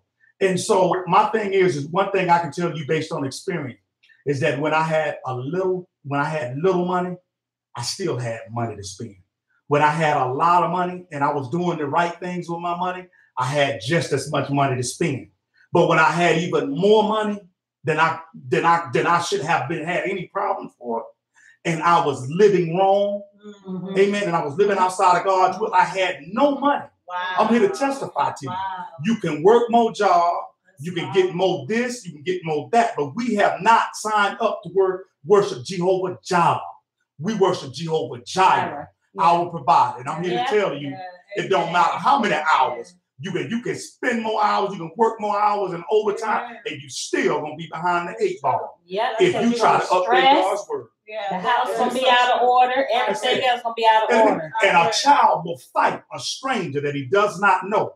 There's no way you can go outside your house 65 hours and then want some me time, go get your hair done, and you're not around your children. Now you want to they don't know you. I got you. They don't know you. And a child coming up will fight an individual. Can I jump in here? Sure. And I'm not trying to be mean. I'm not you ain't got to fight me, Tequila. I'm just talking the spirit. That's all. We love you, Tequila. Go ahead, darling. I love you. Yeah, no, I'm not gonna fight with you, Pastor Shirley, because we all are entitled to our opinion. I do have a couple of things I want to address. Number one, just so you know, my children are grown, so they don't have to worry about that. But number two, I have a couple of issues. So are you saying, and not even are you saying, I just feel like we can't, so a man, not like yourself, who is established and you can provide, you know, your wife doesn't have to work. So are you saying that this man who is working every day and needs a second income in his household is less of a man because his wife has to get out here and work just as hard as he does? Yes, and here's why. It's because I just I want you to answer before I finish it. Right.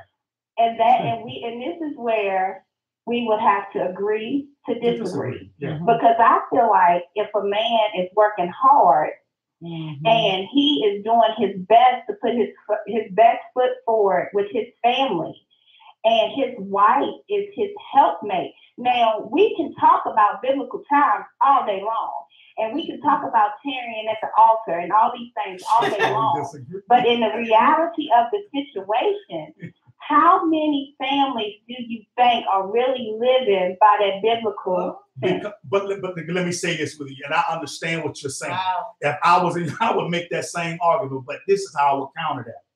A wise man would not even extend his hand out in marriage until he has already reached his season. You never saw in the Bible where a woman that was needed, Ruth, went and pursued Boaz. She didn't pursue the men that was working for him, the men that was gleaning in the field. The principles still work in the natural and in the spiritual. A woman should not even want to be yoked up with a man that can't. But there's something wrong with a woman that doesn't want to be taken care of. A woman that doesn't want, it defies the natural need and desire for how God made a woman is to be covered. Any woman that wants to be uncovered, something is wrong with her. And if a man cannot cover you, you don't go and marry a man, and maybe he's not the one for you. Wow. Well, you ought to have a natural, and I understand that these are some trying times in which we live, and everybody can't. But when our women stop choosing men to go to bed with, stop choosing men to have sex, stop choosing men to check, guess what they're going to start doing? They're going to say, you know what? I ain't getting a pretty woman unless I get some education. I'm not getting a pretty woman unless I go and get a good job. I'm going to start pulling my pants up. I'm going to take these tattoo tears off of my eyes, and I'm going to start getting my act together. Because all the pretty girls are with them squares with the bow ties that's got their education and a good job. Those that are disciplined and their word means something. And they got good character. When we stop marrying these folks out here and whatnot, you can't marry possibility. Woo! No woman should ever be chasing after possibility. Me why. Y'all better listen. And I'm going to say this, and Tequila, I want you to finish, but women are so strong that we hold this in our hands. And I don't think that women get it, that if we would start, and I wanted to post something today, and he just gave me confirmation. I see so many of my friends that have been dating men for 10 and 15 years, and I disagree with that. He got potential. Right. Either he has potential or you're not putting your foot down to make a man step up. And I agree. I'm sorry. I agree with my husband that if we as women would step up, stop sleeping with these men, stop allowing them to walk over us and be in footstools, men, we have the power to make men step up to the plate. Let me tell you, and I'll be transparent. When I decided, and my girlfriends, there was a core of us who said we were not going to be dating, we weren't going to be nobody's community bicycles, we weren't going to be no side chicks or whatever, what have you. Right. We decided that we won't do no date. We know what we want. You got to keep that position to know what you want. I have my husband today because I knew what I wanted. And I knew that I was not going to settle for anything less. I was not going to be nobody's nothing second to nothing. But that's a woman's responsibility. So here's exactly right. We as women have to stop being the lesser part of what a man is. We give too much to the men. Make them step up. That's what I would say. You gotta make men step up. And see, but as a woman, we do have the power, right? We do have the power, and we have the ability. We have the ability to raise a man because we birthed them. So therefore, a lot of times when we're ready to give up on a situation, and yes, if you're in a relationship for 10 years and this man ain't ready to commit and all that, it's time to get rid of him because he don't understand your worth. Thank you. But when you're in a situation and you see a man, I'm with her on this. When you see your man and you see your husband out here doing the best that he can to provide for his family, he's not one of those deadbeat people or deadbeat men that are out there at home while the wife is at work. No, he's out there busting his behind. But because of the way society is made up, a lot of times a man will go get a job and make less money than a woman. And if you have a full family, these days full families are 4 kids. 3 to 4 kids is a full family. Right. When you have 4 children that you're raising and you want to raise them at a standard, I'm not talking about just of materialism, but at a standard that they can eat healthy so that they can be healthy, and a standard that they can live healthy, and all of that. Sometimes it does take another income to make that happen. Now, should it be that the woman is away from the household as more than her husband? No, it shouldn't be like that. Right. But in our reality right now, the way that things are going on in this world, because the concept has not been replaced out there, and that's why we have to rebirth our families. We have to put the reality back in. Yeah, we've got to reteach and stick to these things. I don't want my daughter marrying potential. I don't want you. If a man is not ready, it's okay. You're doing yourself and him a disservice to pursue him. For what reason? You shouldn't even find a man attractive if he can't just listen. I want children one day. I believe in education. There's a certain life. I don't have to have $1 million. I don't have to have 5 homes, but I want you to be in a position, and I need to know where you come from. We need to understand the pedigree because light produces likeness. We marry folk and we look at their parents and things like that, and you think that the apple is going to fall far from the tree. It doesn't. Wow. You look at the daddy, and the dad is a junkie. You look at the mama, she left him. A broken family, a crisis. Then you might want to be like, they're nice looking, they're cute, they got all these things that I got. But and then they got pastors that they pastor the churches, right? But most of their wives got executive positions somewhere. I've seen it. I've been in ministry, and I've been in the ministry with a lot of these pastors that are quote unquote from mega churches, and most of their wives have jobs. So is it a problem that it's not being taught in the church, the order that it's supposed to be? But see, if your wife goes and get a job, that ought to be her option. I believe this, and I've seen this. I got more pastor friends. I trust Joe and them on the block with $15 before I trust them. Exactly. They character, and here's the thing. They don't know because they've been in church so long. They know how to bring the message. They're going to give you the 3 points. You know what I mean? They're going through this stuff, and y'all think it's cute. But then they don't have no teeth. They ain't got no health insurance. They caught the folk coming in the parking lot taking their cars because they mismanaging their money. And this happens more often than not. And we wonder why the body is suffering. Exactly. You can't follow somebody. Somebody can't teach you how to be anything but what they are. And so yeah. So, wow, Tequila, I want you to finish off this segment, and I agree. I'm so glad the Pastor T jumped in. Tequila, we're gonna get you to join us again to finish out the conversation. This went in a totally different, great direction. But again, Divine Intervention, Tequila, who is the business owner of Divine Intervention, she's joining us tonight. This has been a great conversation. We love you, Tequila. Go ahead and give us some last words before you leave us. First of all, thank you all for having me tonight. I really have appreciated the opportunity. Pastor Turner, it's no hard feelings because I understand, and it's helpful to see it from both points, from both sides. Yes. And what I want to say to wrap it up tonight, I know we'll get back into it in a different session, is that you say, well, you look at people's parents and you say the apple doesn't fall too far from its tree. But what happens when that apple falls all the way across the street? Because, see, my parents were not the best parents, and they didn't set examples. But I would have to say I am one heck of a woman. And it came from things that I had to make decisions to do and decide in my own life that I wanted for myself. So we can't put everybody down that don't have that quote-unquote stable background. That's true. And that's how I would like to end tonight. Wow. Tequila, please join us. Will you join us again? And we'll talk. I want to promote what you're doing because I think it's effective and I think it's relevant. And I'm so glad that God designed us to be able to connect on this level. So we appreciate you tonight. Absolutely. Thank you all again. And of course, I will join anytime that you need me. I appreciate the opportunity. Thank you. I want to read some last few comments and then we can close on out. We're probably over time. Are we good, Doctor? This is a needed conversation. DeWanda Lee says, using the church for their own personal gain. Al Malloy says, they can't teach you to be anything but what they are. Preach, Pastor Turner.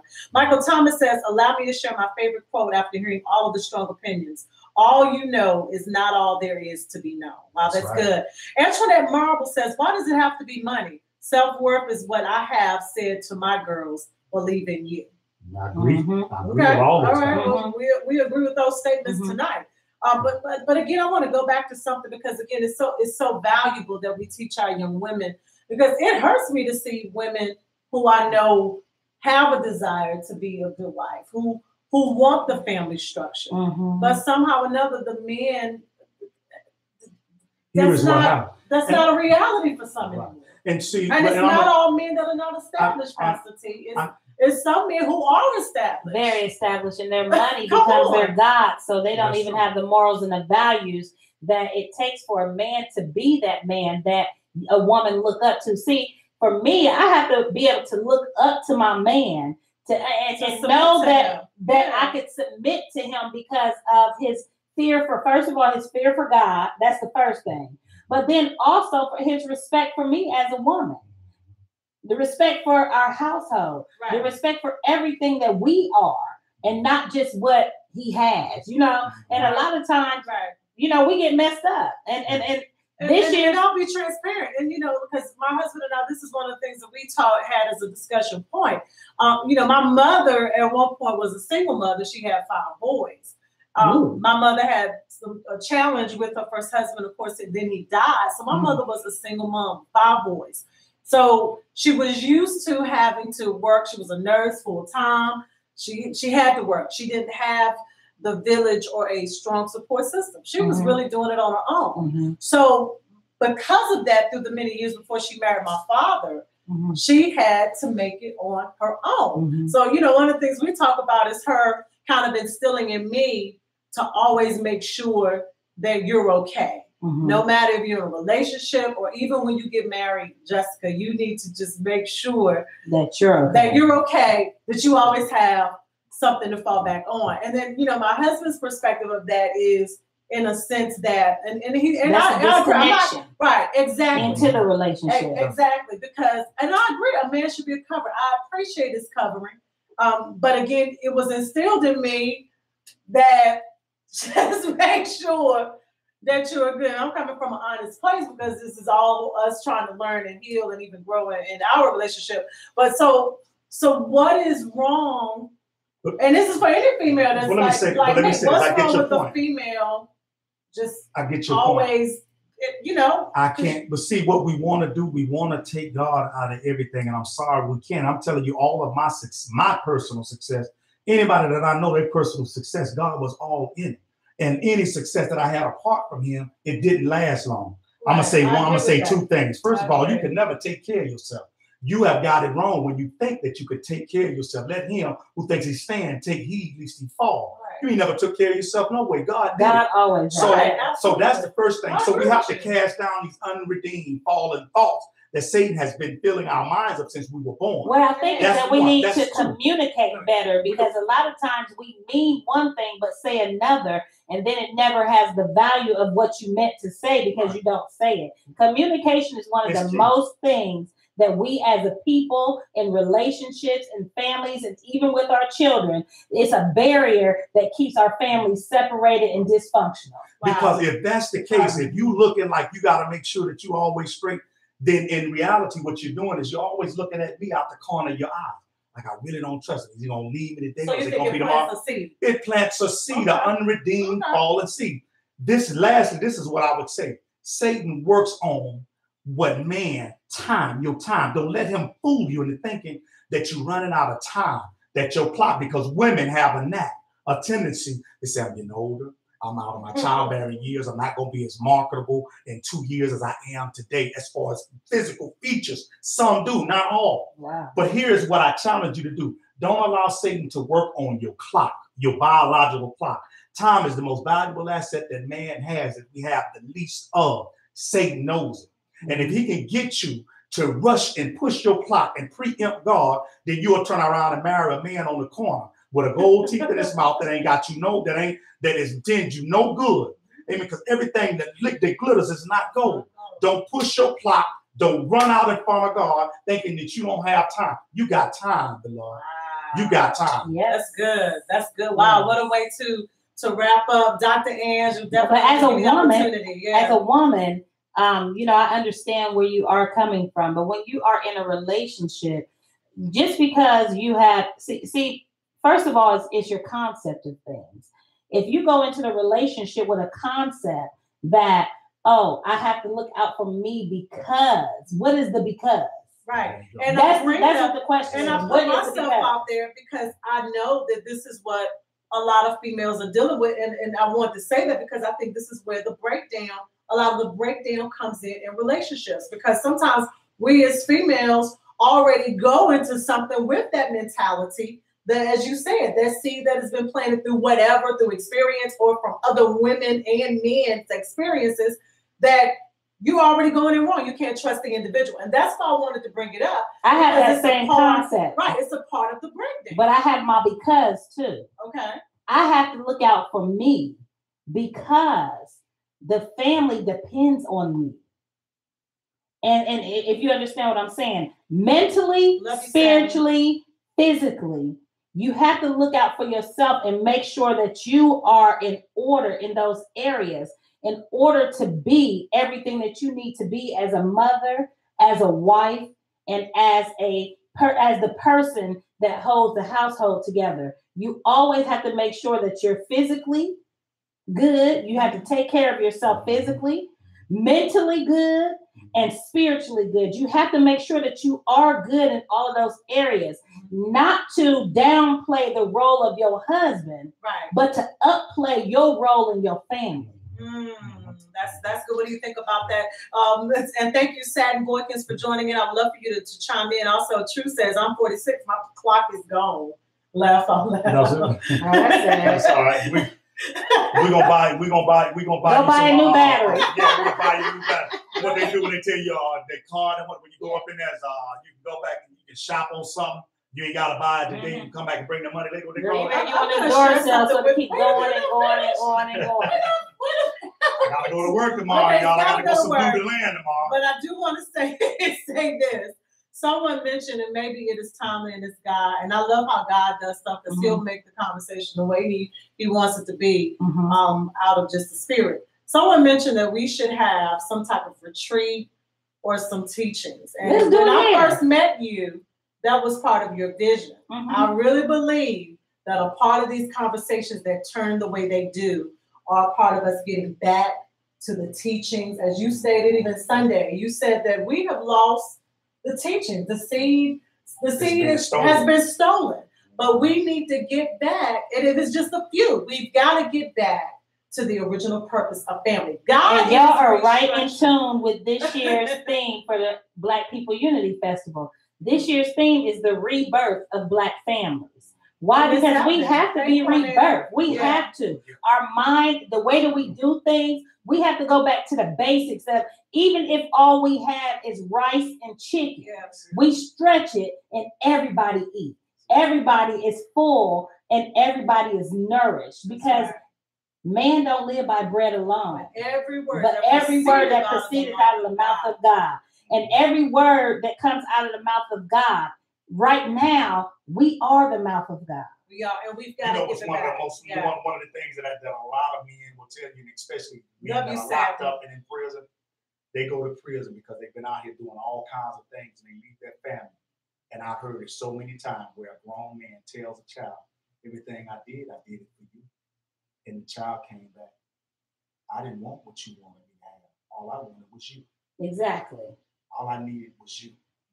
I didn't need more money. I didn't need sneakers. I needed my dad. Mm-hmm. My dad is behind bars, and I'm looking at him like I'm looking in a zoo. Mm-hmm. I got to travel 5 hours just to see my dad, and I only get to see you every 8 years. And I have 5 daughters and 1 son. And, you know, my kid's father is locked up for 17 years. And the issue that my kid's father, the issue that my son had, why couldn't he just stop so that he can be here with us? Because we tell ourselves that if we don't do what we do, our children are going to die. And that's farther from that's an enabling. It's a criminal thought is what it is that keeps us going back. That people are not going to die if you don't go and break into a bank. People are not going to die if you're not going to rob your neighbor. Your children are not going to die. What your children need is their father, the presence of their mother, teaching. But when you don't have a physical father, know that God is always your father. And what you have to do is seek a personal relationship, even if you have a physical father, because remember that a physical father is a fleshly human being. Amen. But the godly father is your creator, the one that has the last and final say of your life. And that's what we have to get back to teaching. We have to get back to teaching. A personal relationship with God is what's going to change the direction of everything that's been discombobulated. I finally say this: God is a spirit, and we must worship Him in spirit and in truth. You're right. Not your truth, not my truth, His truth. His truth. In spirit and in truth. Straight talk. Not America's truth either. Straight talk. Straight talk. He don't want to leave so many times. I'm dropping the mic, baby. I'm dropping the mic. Yeah, Johnny. All right, this is what we're gonna do. He's gonna drop the mic. We're gonna play the song "Threshing Floor." Check it out. Satin Borkins, thank you so much. Antoinette Marble said, "Love this. We need help. Love you, Mom, Daddy. Truth to power. Yeah. Daughters need their fathers. Hey, Portia. Hey, Roger. We appreciate you all for joining Straight Talk. If you want to see a retreat, give us those loves and likes right now. If you would like to see this teaching go further, if we would just bring some people together, Dr. Harris and others, where we can start bringing Black families and relationships back together. Yeah, there we go. See, look at y'all. Okay. Come on, bring us the loves and the likes. We're going to make it happen. And y'all know July 21st and 22nd this year, we are having the Black People Unity Festival. Last year, we had people come from all over the world to bring our people together. Again, the focus this year is the rebirth of Black families. And the second day of the Black People Unity Festival this year is the Black I Am Awards, the Beautiful Living Ancestors Controlling Kingdoms Awards. So we're going to have the Black I Am Humanitarian Legacy, the Black I Am Pastor, the Black I Am... Mine's going to be Stop Eating Your Seed Corn. Okay, the Black I Am Stop Eating Your Seed Corn. You got to plant that stuff. You better stop eating that seed corn. Go ahead and play the song. That's a new one to me. Wait a minute. He ready to drop it, y'all. Yeah, I'm dropping it. Yeah. Pastor Turner is ready to turn. I love this. Thank you, BPU. Thank you, Pastor Turner. Thank you. Thank you. Welcome. You're very welcome, sir. Very welcome. God. Yes. create something. That's his song, y'all.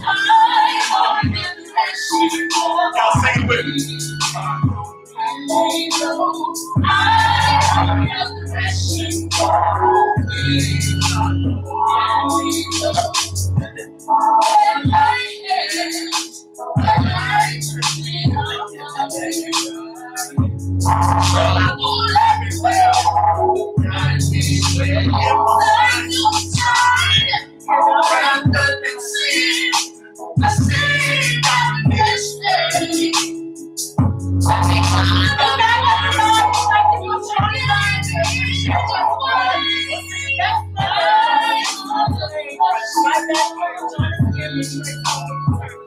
Love you, darling.